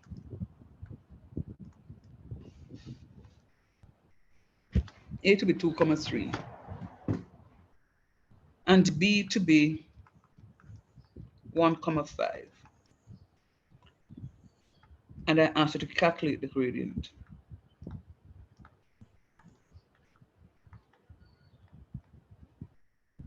And I ask you to calculate the gradient.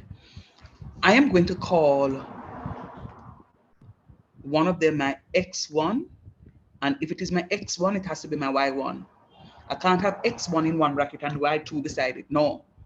So if I call this x2, this has to be y2. So therefore, since I have x1 already, this is going to be my x2, and this is going to be my y2. Why are you doing that, sir? Because I'm going to be now utilizing this formula to calculate my gradient. So I'm highlighting my x1, y1, my x2, y2. All it means right about now is just a substitution. All it means is a substitution. It says y2. What is y2? Tell me what y2 value is. 5. What is y1? 3. x2. 1. x1. 2. Good. So what that gives is 5 minus 3 is 2, and 1 minus 2 is a negative 1.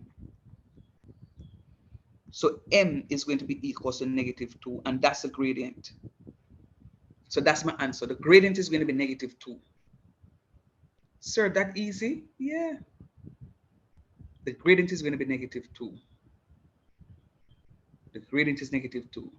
And then now I hear somebody say, then sir, suppose I don't want to use this one as x2. What if I use it as x1 and this as y1?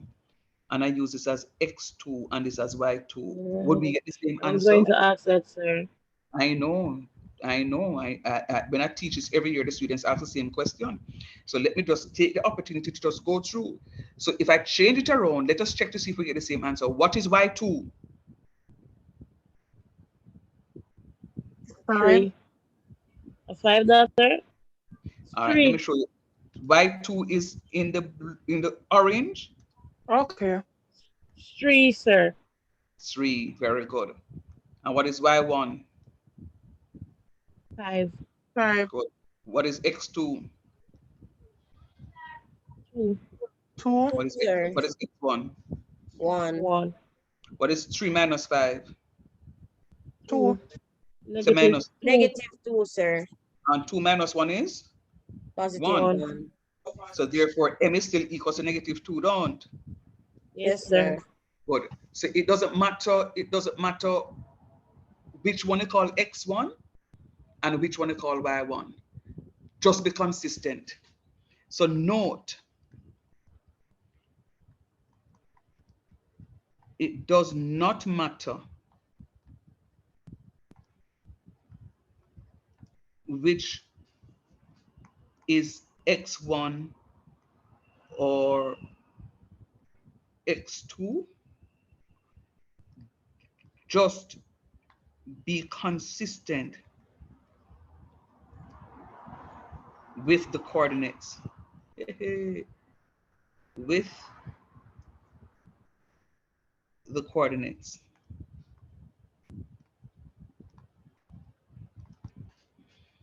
As A to be x1 comma y1, and then B to be x2 comma y2. Don't mix it up. Don't have A to be x1 and then y2. No. And don't have B to be x2 and then y1. No. If A is going to be the ones, it's going to be x1, y1. If you want A to be the twos, you're going to be x2, y2. Just be consistent and you're good to go. Any questions regarding this?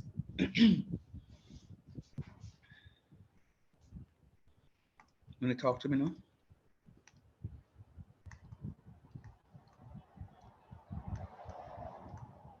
No questions from me, sir. Sir, you move too fast to me. Now go back on the slide. You need to get it. Coming to you. That's right. When I ask a question, I expect you first to answer me. A to be 2 comma -3 and B to be say 0 comma 1. And say 2 is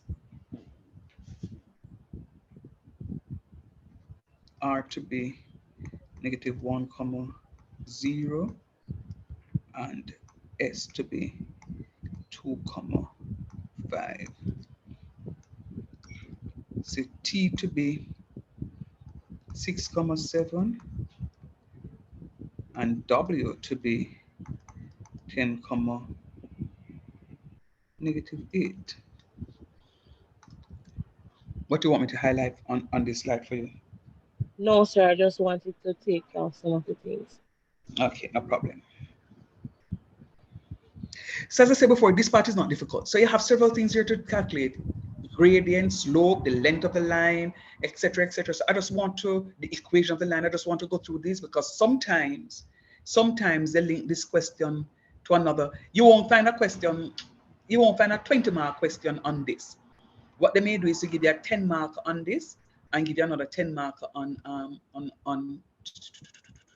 composite functions. So it's important for you to understand these, right? Important.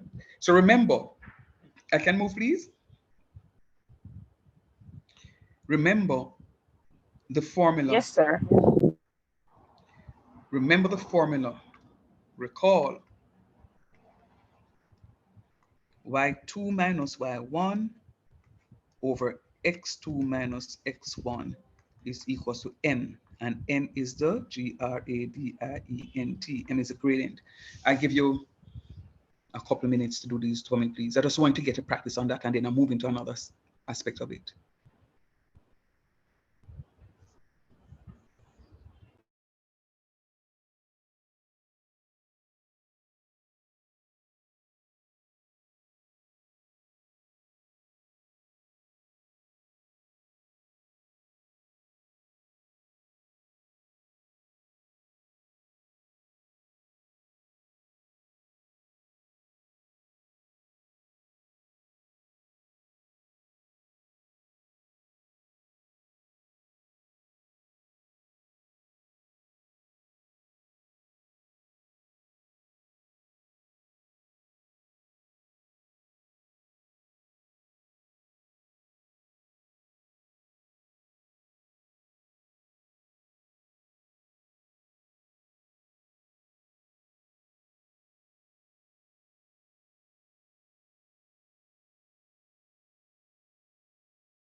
Sir, I'm going to be running to go to work, so I will just watch the rest on you. I will just watch the rest of the recording afterwards. All right?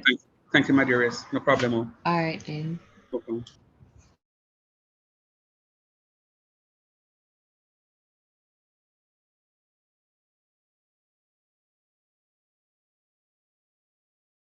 Are we finished now, guys? Actually, easy questions, you know. Yes, sir.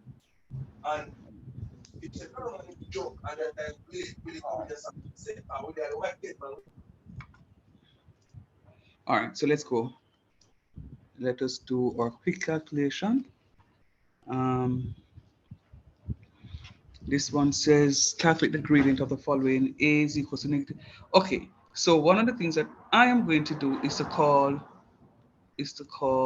this one x1 y1 x2 y2. So I'm just going to use all of those as my. I'm not going to mix up nothing. I'm just going to be consistent. The first one I'm just going to call x1 y1. You see that it doesn't matter which one I call that, but for consistency, we're learning the topic. I'm just going to call the first one x1 and the second one x2. Is that okay? Yes, sir. You see, all right, so Romario and Naomi are in tourism. And the truth of the matter, Romario, what is a major? Travel and tour? No, sir. For my associate, I did entertainment, and for a degree, I'm currently majoring in tourism. So it's just tourism. Okay. I'm doing hospitality also. Who is that? Tracy, I'm a Okay. evening student. Okay, Tracy, how far are you? Well, I'm trying to finish this to move on to my bachelor's. Okay, great. So you'd have done the point I'm making with this one here is with this topic here is that for both of you who would have moved so far, you know, they would say to you that put a pinch of salt, put a tablespoon of this, and mute from it, Tracy.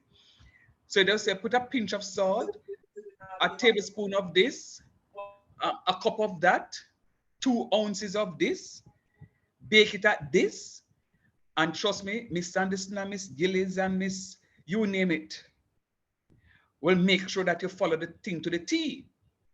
But hear the story. You see, when you become a pâtissier chef or one of them big time chef in something, let me answer the honest truth. You tourism students, do you think them use them measuring cup on them teaspoon and tablespoon and them something they were doing applied math? No, sir. But at the end of the day, measurement do come into play. Very good. Very good. But guess what? It's just like when you go to town, you know. When you go to town and say, send me pound of yam, and the people them look on the yam and cut it. And when them cut it, you say, but not no way pound. Them say, want bet me. And trust me, it's either way pound or pound and little bit. Because they know the weight. This is the point. Yes, after practicing it for a while, they become familiar with it. And you just move exactly where I want you to go. So for now, we want to call the first one X1 and then Y1. You see, after practice it for a while, you can get so versatile that you can mix up anything you want to mix up. But for now, for consistency, as we're learning the topic, I want you to be able to just be consistent and using the first one as X1 and the second one as X2. So let's go. So for my solution,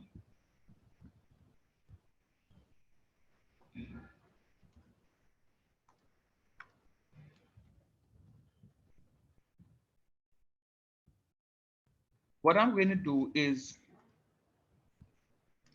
I'm going to say M is equal to y2, 1, minus y1, minus a negative 3. Be careful, you know.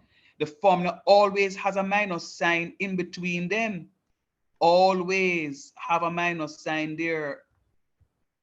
So if you get a minus, a negative number, don't bother think, so because the minus sign is already there, you don't need to put it back. You have to put it back. So it's y2 minus y1 over x2. What is my x2 value? 0 minus x1 minus 2. So in doing this question, all I'm doing is just looking to see what is what, and I'm good to go. So m now is going to be equals to minus 1 minus minus 3 is 1 plus 3 over 0 minus 2. 1 plus 3 is 4 over negative 2. So my gradient is going to be negative 2. Everybody got that? Or you're a fool with a negative sign up top? Just be honest. I won't kill you.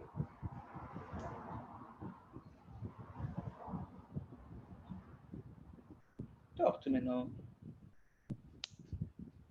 I did mine the other way, which is 2 minus 0. I got a positive. 2 minus 0, you got positive 2? Yes, correct. Check your workout again because it's supposed to get the same answer as me. Check it for me now, please.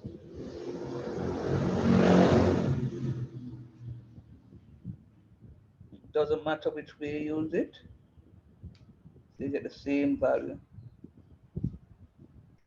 I promise you.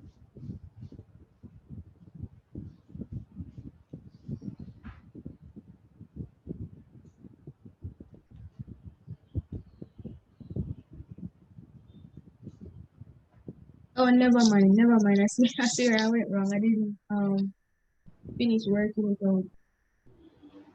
All right, I'm happy.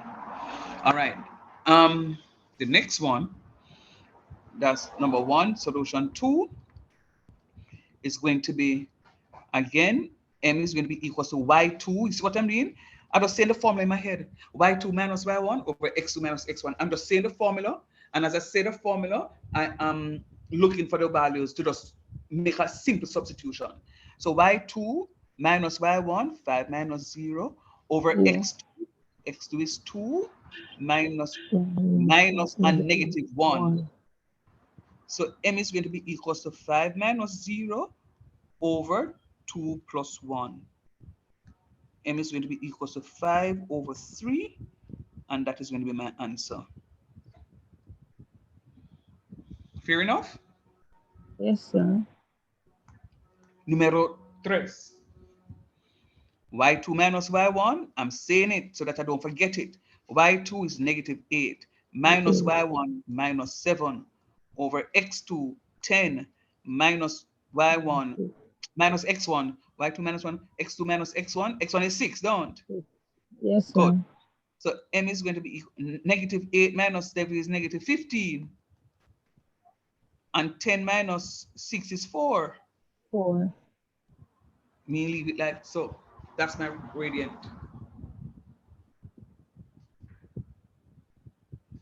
Fair enough? Yes, sir. Is there anyone in the class that is having a challenge with what we just did?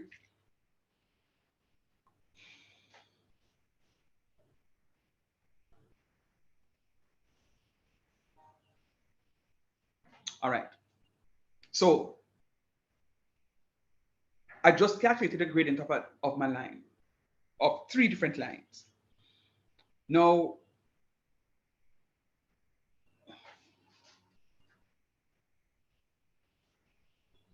let me see if I can go ahead and do a quick plot.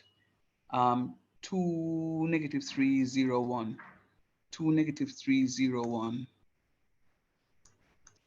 2, negative 3, 0, comma 1.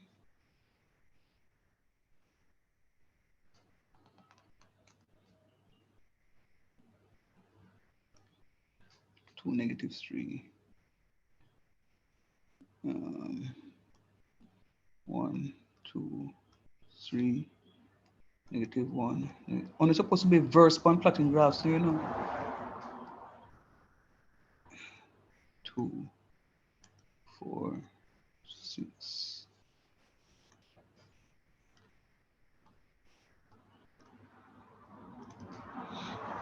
I'm plotting these points. A is 2, comma negative 3.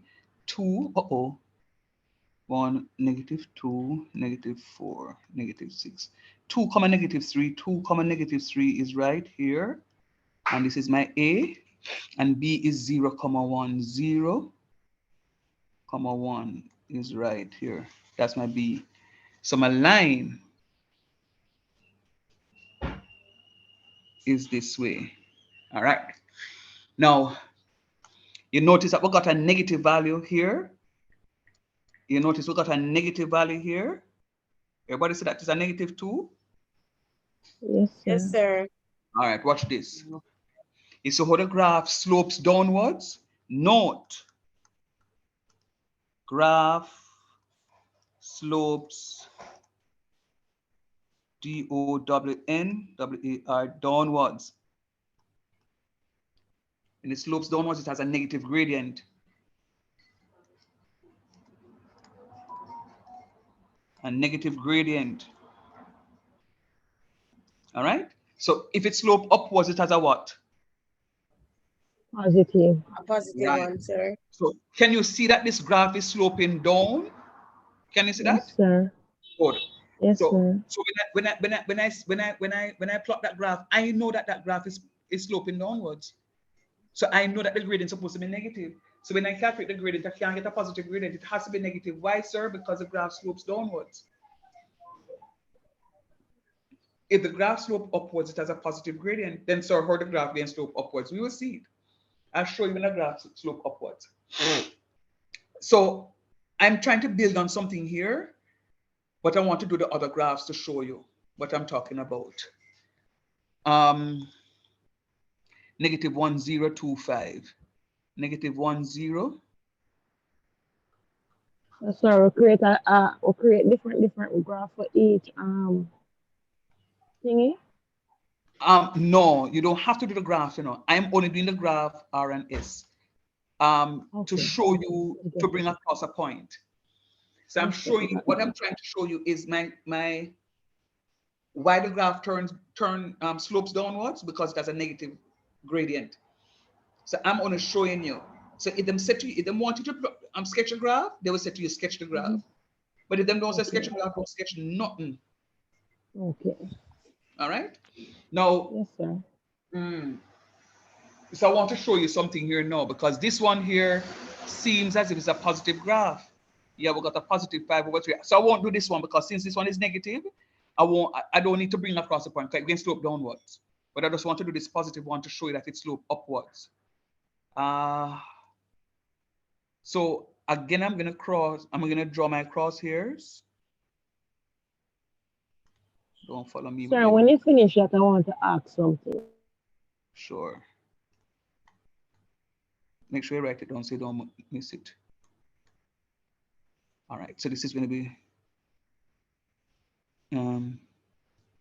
1, 2, 3, -1, -2, -3.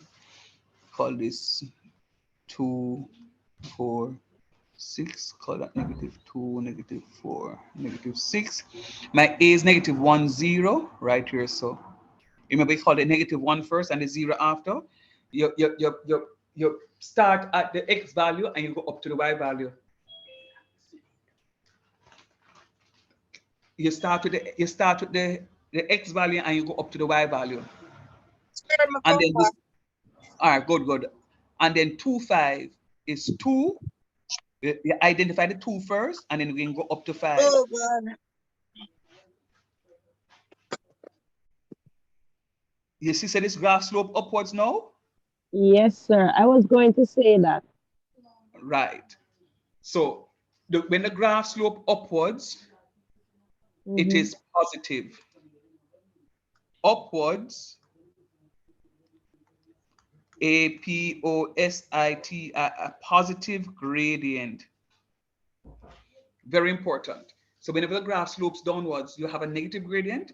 When the graph slopes upwards, it goes upwards. All right. Very important. Yes,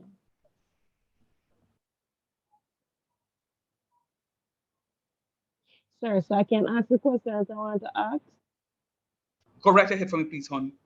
All right, so you have to go back on the other slide. No problem. All right, so right there with the solution is saying m is equal to 4 over negative 2.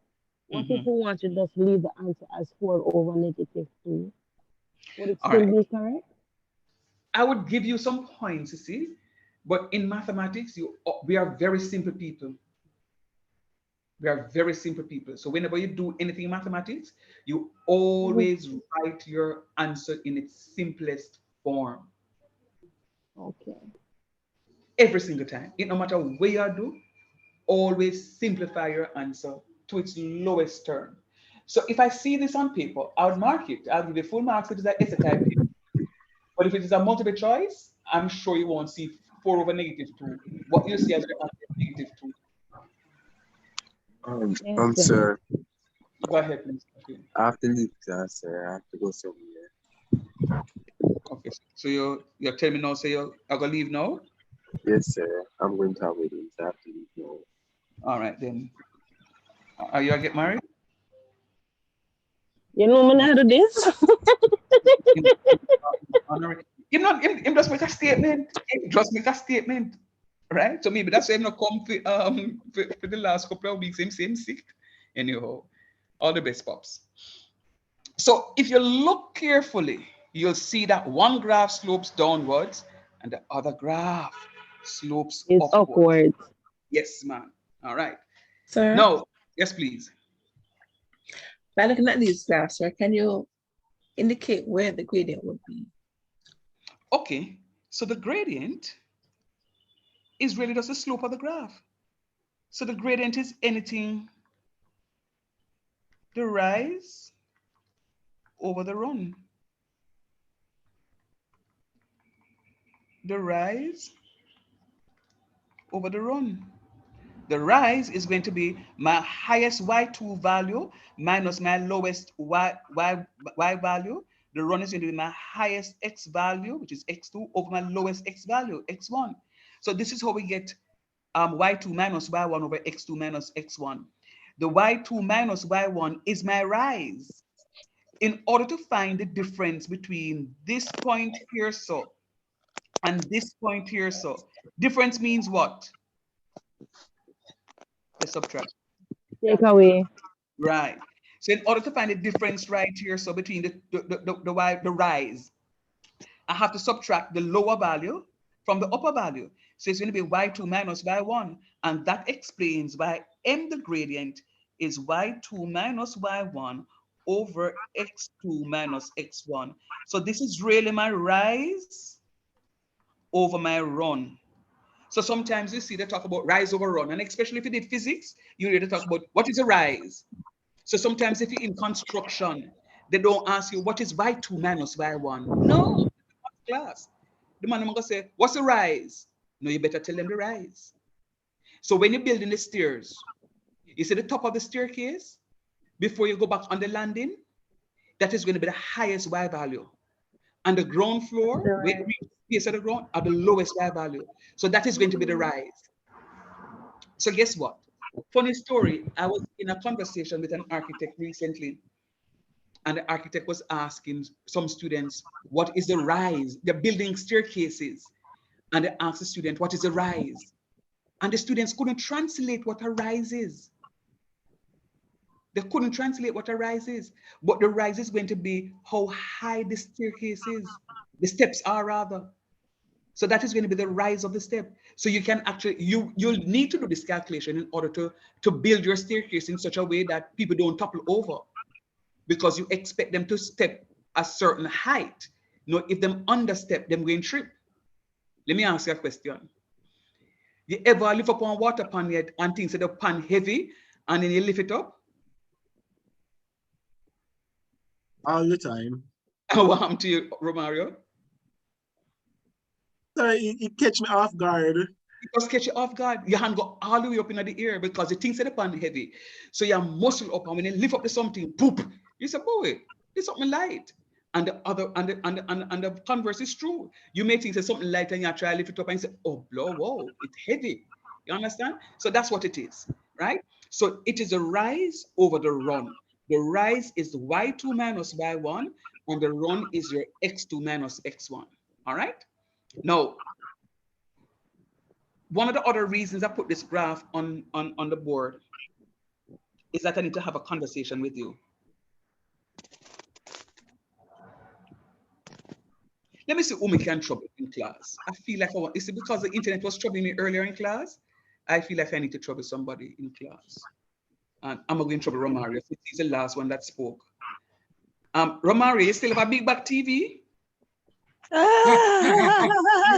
No, sir, I don't. Naomi, leave me alone. Romario, talk truth. You know, I want big back TV, Romario? No, sir, I don't. You know, a big back TV look like Romario? Yes, sir, I'm aware of what it looks like. All right. Carlo, you have a big back TV? Yes, sir. All right, good. See, Carla talk truth. So Carla have a big back TV. And trust me, when I had one, you know, oh Lord Jesus, every room had one of them big back TV there when I was growing up. And you see, when it now show good, what we do, Carla? Fix it with a antenna that you. I will beat it. Let me eat it. Susan, tell Naomi Bush to put antenna upon something. You beat it, you run back and beat lick it back. Yeah, man. And when you lick it, the picture must come back, don't it? Oh, it's pretty like cable. All right. So press pause on that now. So Romario, in live when have flat screen TV, but anyhow, so Romario have flat screen TV. All right. So when Romario turn on him, use him remote and turn on him flat screen, you know, set a show pretty. Now, what is the difference between one of those big back TV, we call them cathode ray oscilloscopes? So it contains an oscilloscope that causes you to see the picture, invert the pictures and show you the stuff. Now, the difference between the flat screen and the television with the cathode ray is that when you look at those, when you look at the picture quality for those big back television, it is not as clear as a flat screen TV.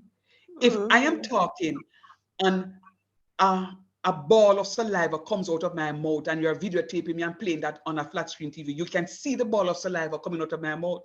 Flat screen TV not show you that. No. Flat screen TV show you everything. It just scandalous. You understand? Yeah, true. Let me tell you what happened now. When you're printing from your computer, you see something DPI. Anybody know what DPI is? So when you're printing something, they ask you to increase the DPI. The DPI is dot per inch, right?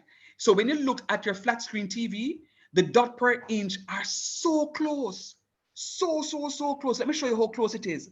Look back at this graph. You see, when I was plotting this, plotting these points, you see how close these points are?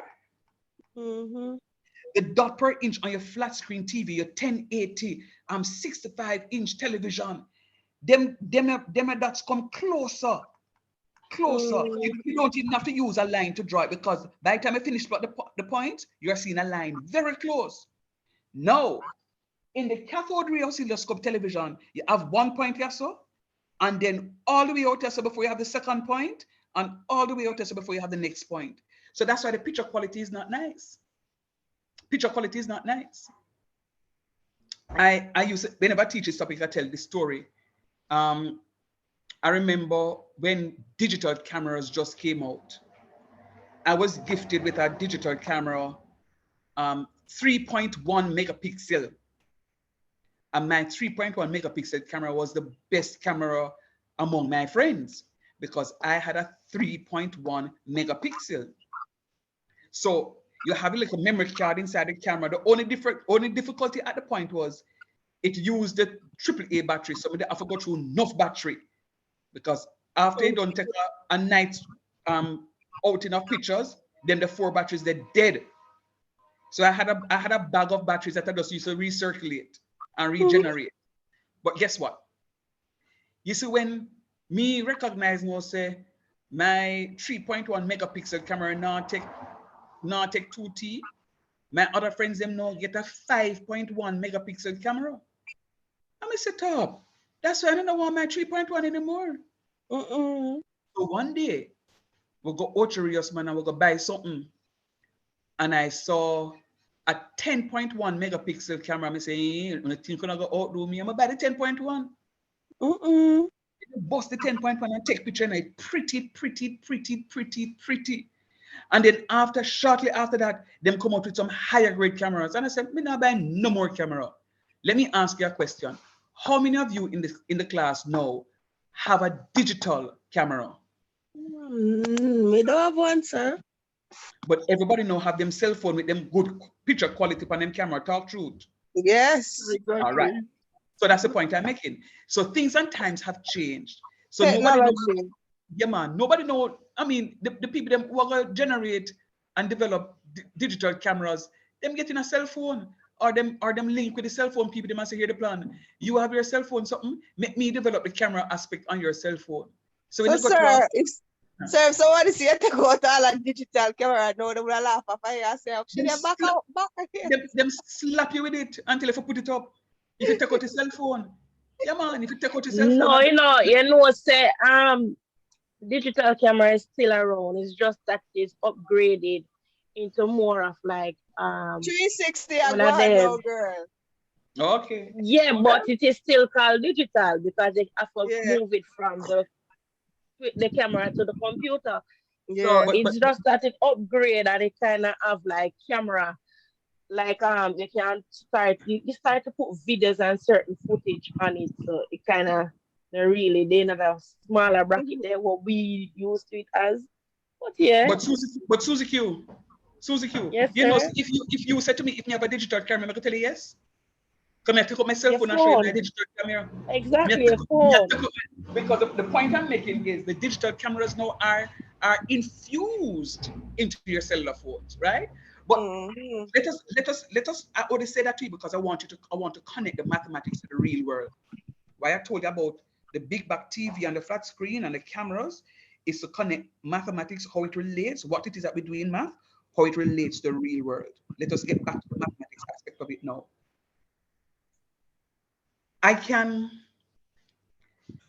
In order to plot any line, I need only 2 points. A straight line, in order to plot a straight line, I need a minimum of 2 points. I need a minimum of 2 points. So now that I have these two equations on board, this one is my R and this one is my S. I can now, I can calculate the equation of the line AB. I can calculate this equation. I want to find the equation of this line. No, let me just give you another little story. Important story to you know. You see companies, mega companies.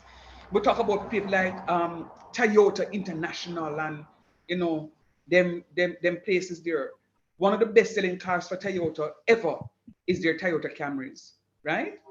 And so what Toyota does is to have a formulation, an equation that maps their profit in making cars. So they can use your equation, and when you move, for those of you who will move to calculus with me, and especially calculus 1 and 2, you will see more of this that I'm talking about. So people, if they want to maximize their profit, they will go ahead and use your equation that is determined by their profit. I will calculate it. I will say to them that if you manufacture 100 cars, you'll make this amount of profit.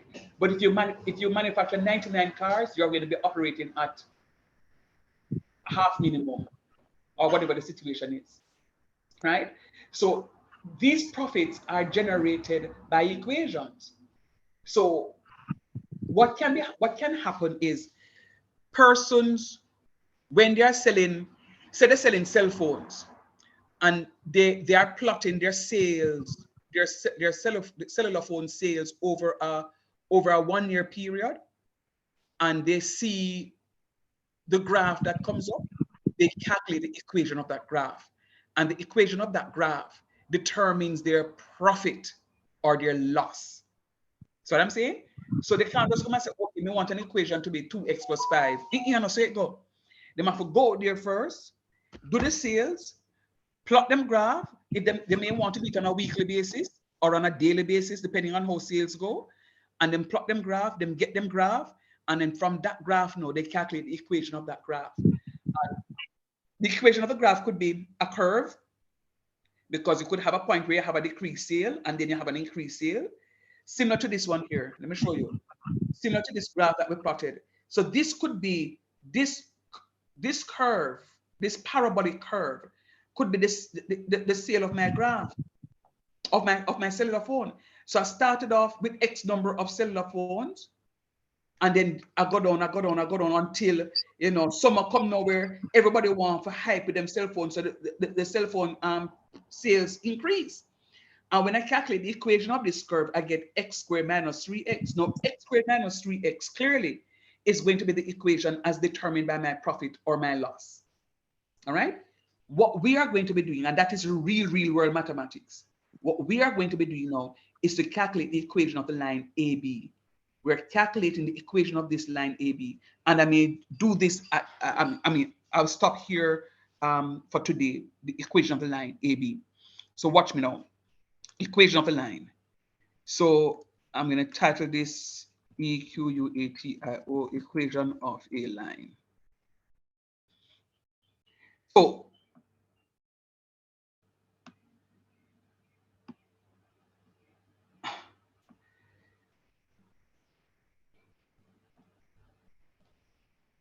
to calculate the equation of a line, I need two things. Let me write that for you.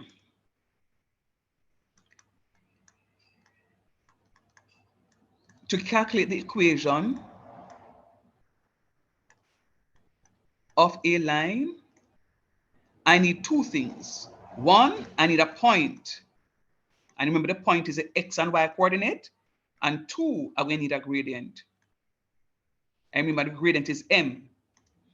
So to calculate the equation of a line, of any straight line, and you know what? Let me put in the word straight right here, because there are some differences of a straight line. So to calculate the equation of a straight line, I need two things, a point and a gradient. Remember, if you're going at the exam and them say calculate the equation of the line, just remember say 1, 2 something. Look into the question and take out them 2 something there. Them 2 something there will give you what it is that you want. Now, let's just go back to this one. So 2, negative 3, 0, 1. So recall, A is 2, comma, oh Lord, what was that? 2, comma, negative 3. And B is 0, comma 1. And recall also that the gradient, gradient, M is equal to negative 2. All agreed? Somebody talk to me.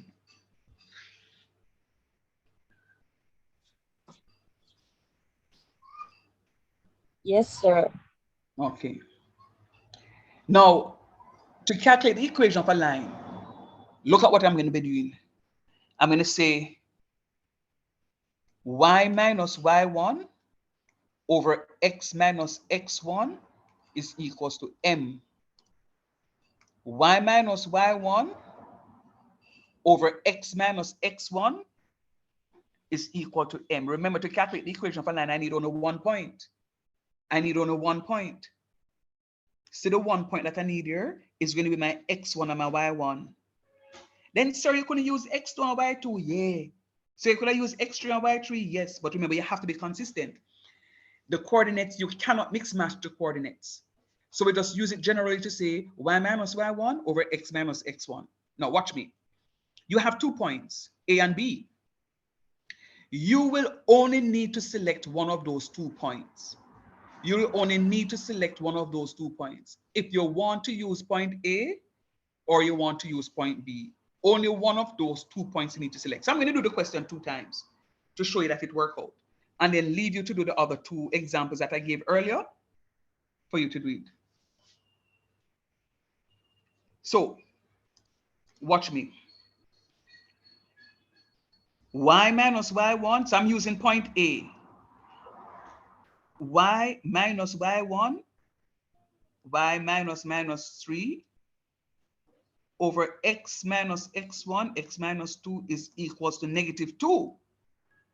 Hold on there now, sir. Whenever you have a whole number, I'm going to always encourage you to put it over 1. Does that change the value of the gradient? Is -2 over 1 the same thing as -2? Yes, sir. Very good. It is.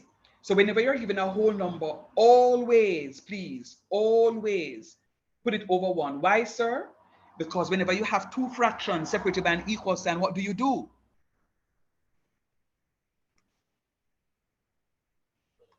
Say cross multiply. I shut in a shut down for me already? No, sir. Yeah, but you didn't answer me. No, sir, you cross multiply. Cross multiply. So let me just fix up this a little bit. So y minus 3 is the same thing as y plus 3 over x minus 2 is equals to -2 over 1. When I cross multiply, I'm going to have 1 times y plus 3 is equal to -2 times x minus 2. Watch me. 1 times y is y. 1 times 3 is 3 is equals to -2 times x is -2x. We did all of this last semester. And -2 times -2 is +4.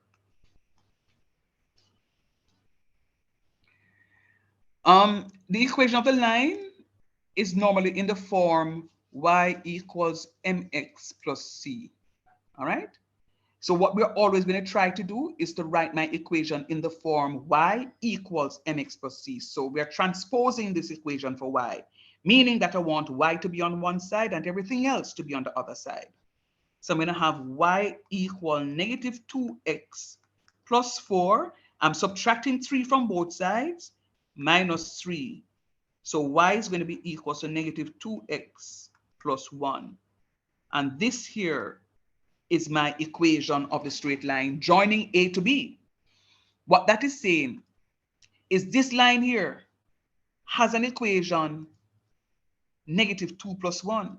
So if this here, AB, was plotting the sale of my cellular phone over a particular period, I could say to you that this equation, y equals -2x plus 1, is the equation determining the sale of my cellular phones.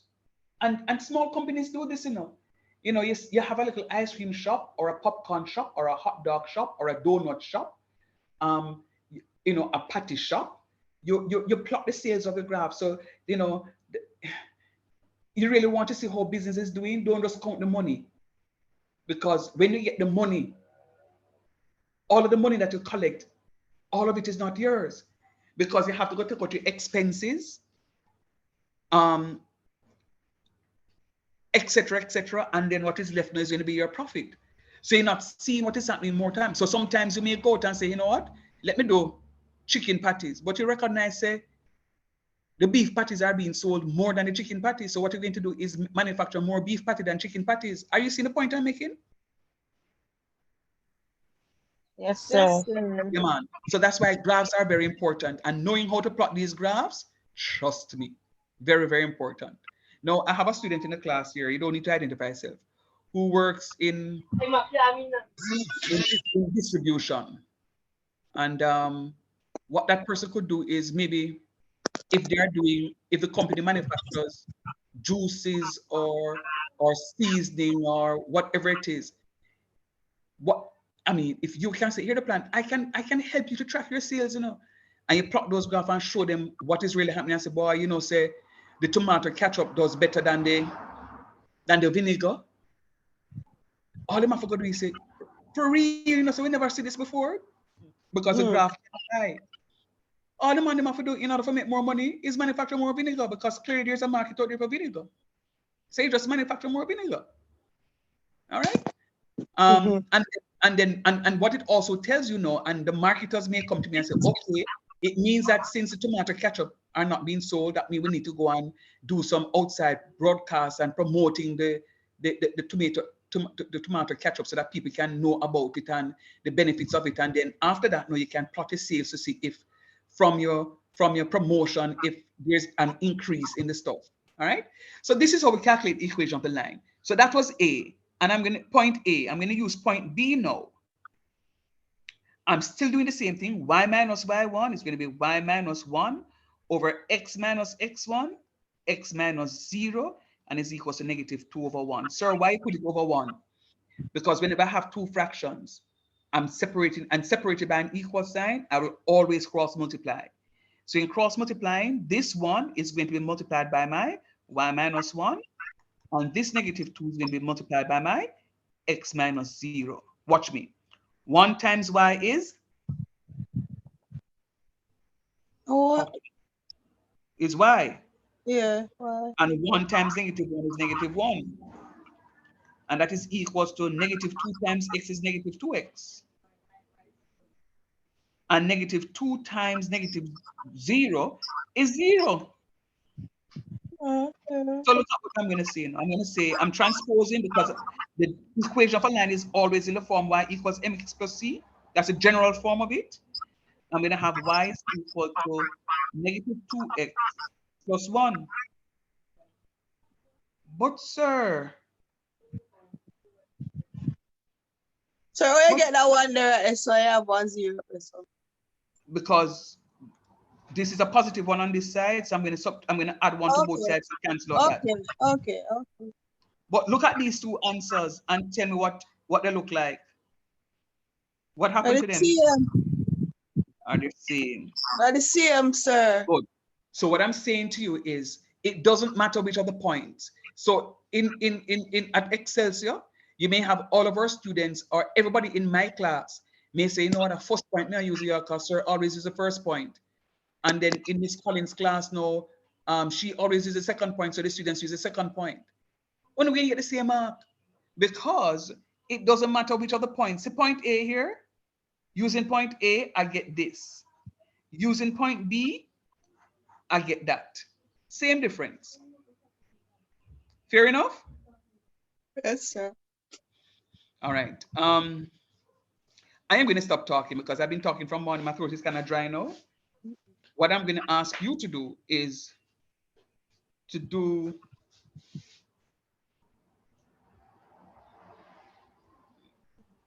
the questions, to do the follow-up for me of these. Take a shot of these 2 points for me, please. Well, you should have these in a book already because I did ask you to work those, right? You should have point 1, point 3, question 2, and question 3. I'm going to leave this on screen. You don't need to do both of them. You select which one of the points you want to use. I am only doing both to show you, and that when you complete those, I will just stop because I recognize that I'm not getting the juice out of you guys. So at this, I'll just stop for the day. So do those 2 questions and we'll call it a day. We did enough incidentally, right? And then, nope. What are you talking about? So that is for that. And then this one here now. All right, go and work for me, please, because I have work to give you. Let me just do something here so I can send out the document one time. Start working, please, guys.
Yes, please.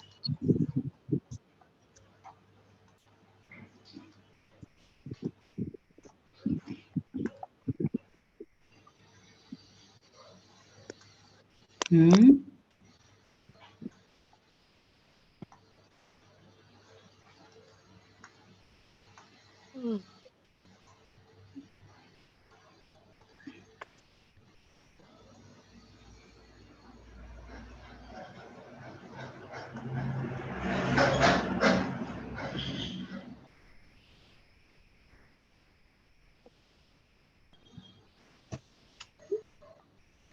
All right. So I'm just take a minute and look at my oh lordy.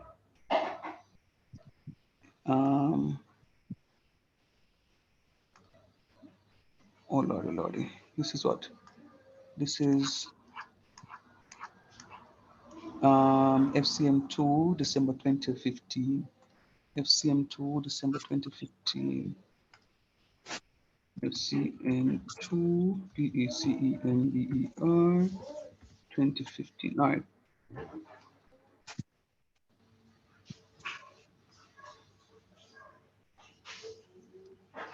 So that's a December 2, 2015 question. Past people.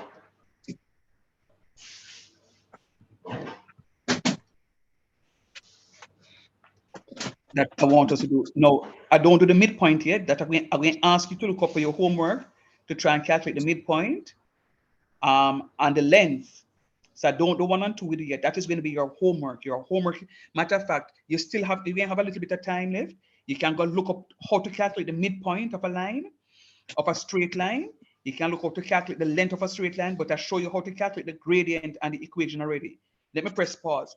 You see how many marks? Let me give you 2 points. Point P and point Q are 2 points on a straight line. Determine the midpoint of PQ, the length of PQ, gradient of PQ, equation of PQ. How many marks? How many marks is seen right here? 15. 15 marks. One full question this. 15 marks. You know how to do the gradient of the line already. You know how to do the equation of the line already. The equation of the line is going to carry more marks than the midpoint, the length, and the gradient. So the equation of this line may carry about 6 or so marks, or about 5 marks, 6 marks, and the rest may be 9 marks, 3 marks each, 3, 1, 2, 3, 6, which is 9. What is 9 and 6? 9 and 6 is 15. It's about that. Them going to give you.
Are you okay? Finished?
Honesty.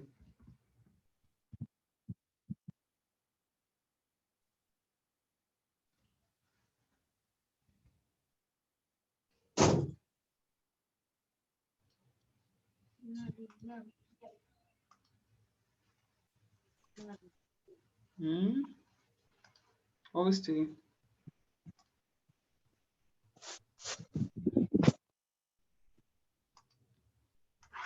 This is 2016.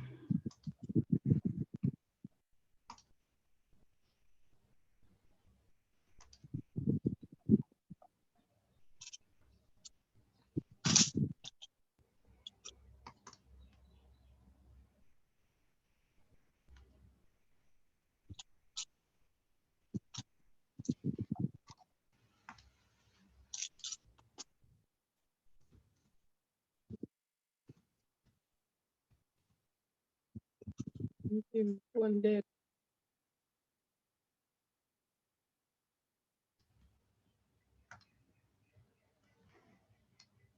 Are you guys hearing me?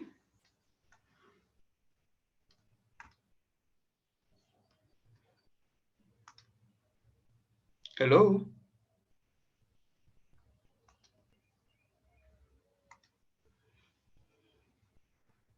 Is there anybody at all hearing me? Yes, sir. Sir, is the midpoint 6 comma 8 for the For first which? one? For the first one? Yes, sir. Very good. Excellent. Yes, it Okay. is.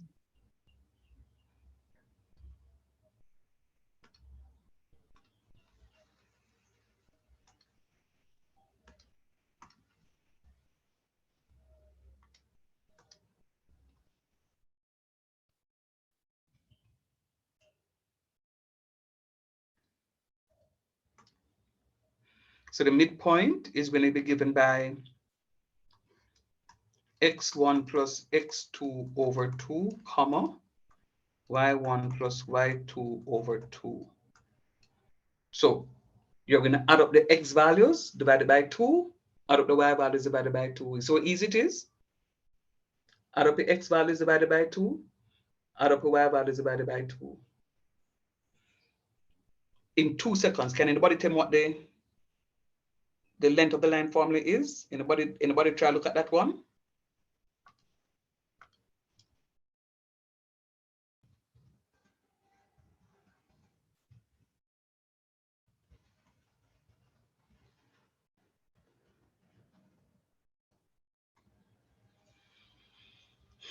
No?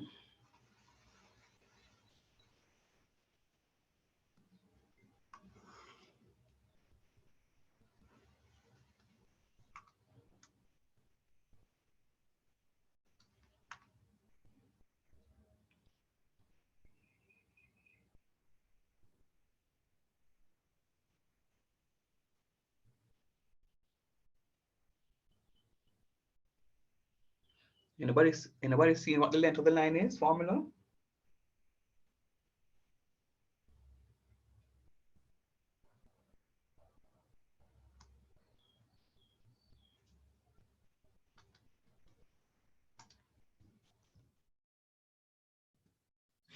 So I'm seeing the square root of x2 minus x2. x1 Yeah. all squared Yes, plus sir. y2 minus y1 all squared. Right. Very good. You see, the reason I'm asking you, because I want to show you that you can be an active participant in your own learning. The formulas are out there, so you don't have to wait on sir.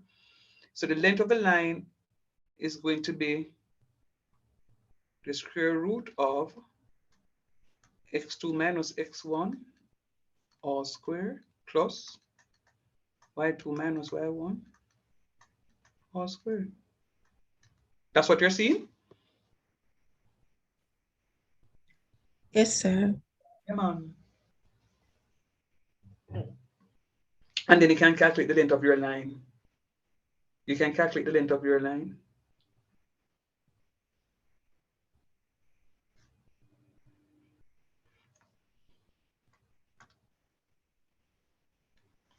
All right. So So now that you have the midpoint formula and the straight line formula and the, not straight line, the length of the straight line formula, you're given a question to find the midpoint, the length, the gradient equation. You can do this one.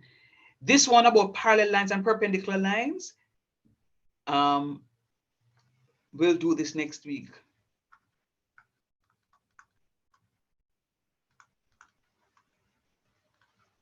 That's next week's lesson.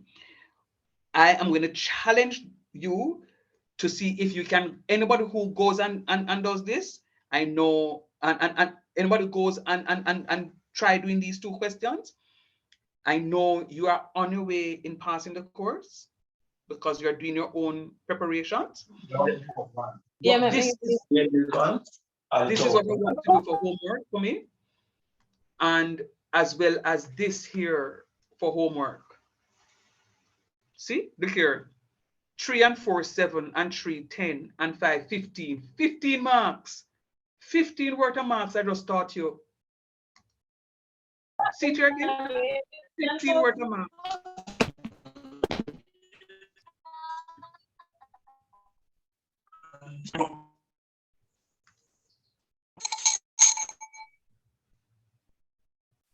Push my girl up, push stairs. And I live upstairs. Mute for me, please. Mute for me, please.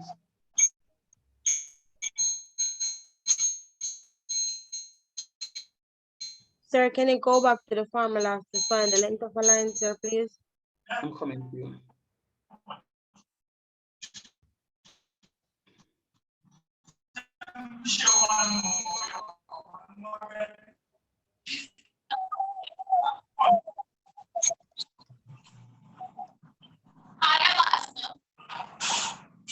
Today is the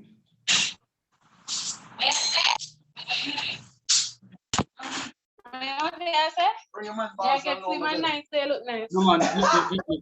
Mute. Zenny, come mute for me, please.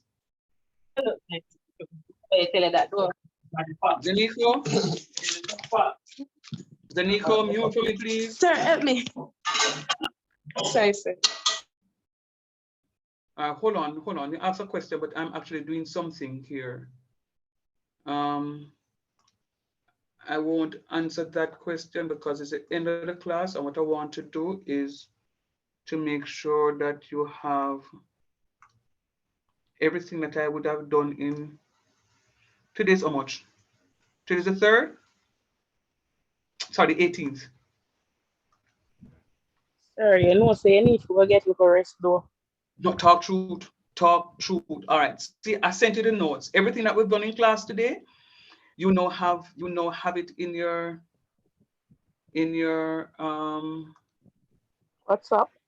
In your WhatsApp, yes. Every single thing that we did, barring nothing, you have in your WhatsApp, including the formulas, including our homework questions.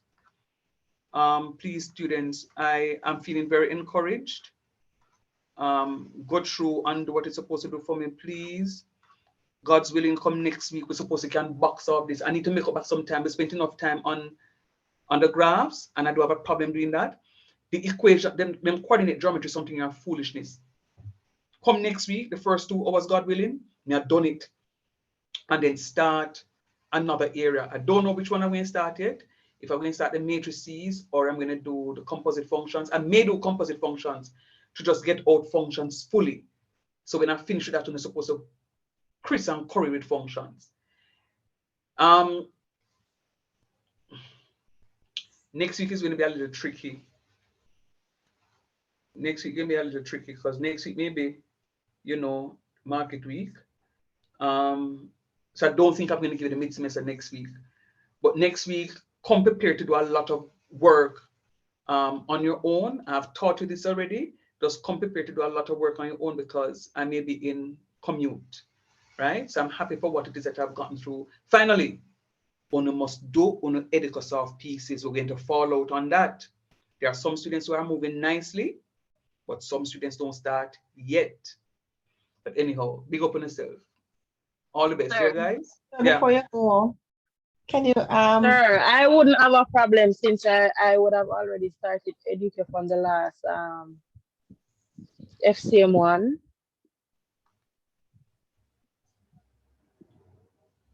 This is FCM2, Sir. you know. This is FCM2, you know. Yeah, man. What I'm saying, I know, sir. What I'm saying, being that I would have already have access to FCM1. Oh, no. Where it can, I think you get new access. Susie, send me your information, please. I forgot you get new access with FCM2. Just okay. send me an email with your not email, a WhatsApp. A WhatsApp. Okay, With cool. your, No with problem. information, yeah. Somebody else was coming in. Yes, sir. When I was would the grades be asking if I can released? read. All right. So sorry. No, hold on. Let me answer Kerry Berry first, because you see, your teacher speaks the truth, and I want you to know what the truth is. All right. So you notice I'm having problems with my. Anybody recognize I'm having problems with my computer today? Yes, sir. Anybody? All right. Because the Yes, sir, original. but after the prayer, everything will just run smooth. Oh, God is good. Trust me, God is good. So what is happening? What has happened is, my other computer went down. My computer went down. So I had a challenge yesterday, because what happened is I reviewed some stuff. And when I reviewed some stuff, I think 2 more persons in the class ended up passing the course. So it was sent off. Just at the time when I extracted those grades, and then 2 more students passed the course. Not a lot of students passed the course, incidentally. So when that happened is when I was trying to send off something, the system just went, it just went down, couldn't come back up. So I sent the information in to exams. They have it, and that's the honest truth.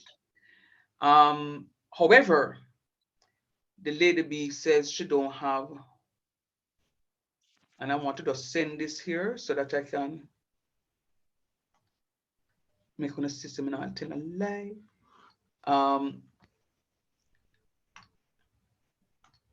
So another head of school facilitated me yesterday, and then I spoke with the person from exams to say, listen, the system, the grades are on the system. I'm going to ask that you release those grades for me over the weekend, because, and I explained what was happening, looking at the stuff, and 2 more students passed, whatever the situation is. And then she says that she don't have access from home. You remember I was saying to you that hopefully you'll get the grades for this weekend.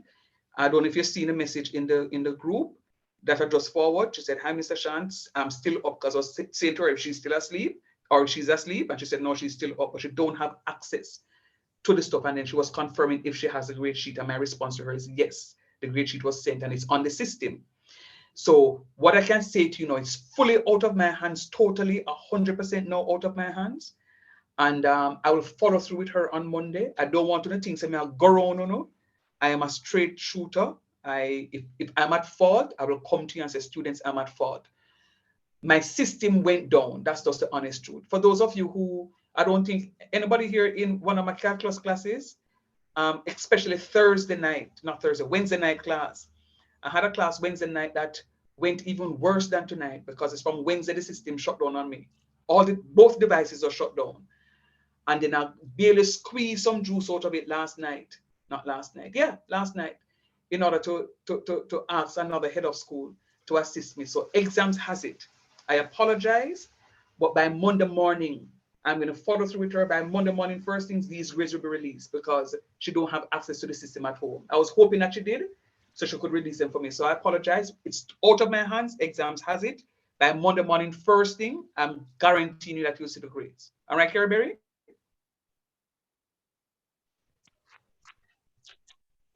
All right, sir. Man, cool. Somebody said a question. All right, no. All right, guys. Be good and be safe. Susie, just send me the WhatsApp. I have a question. Go ahead, Carla.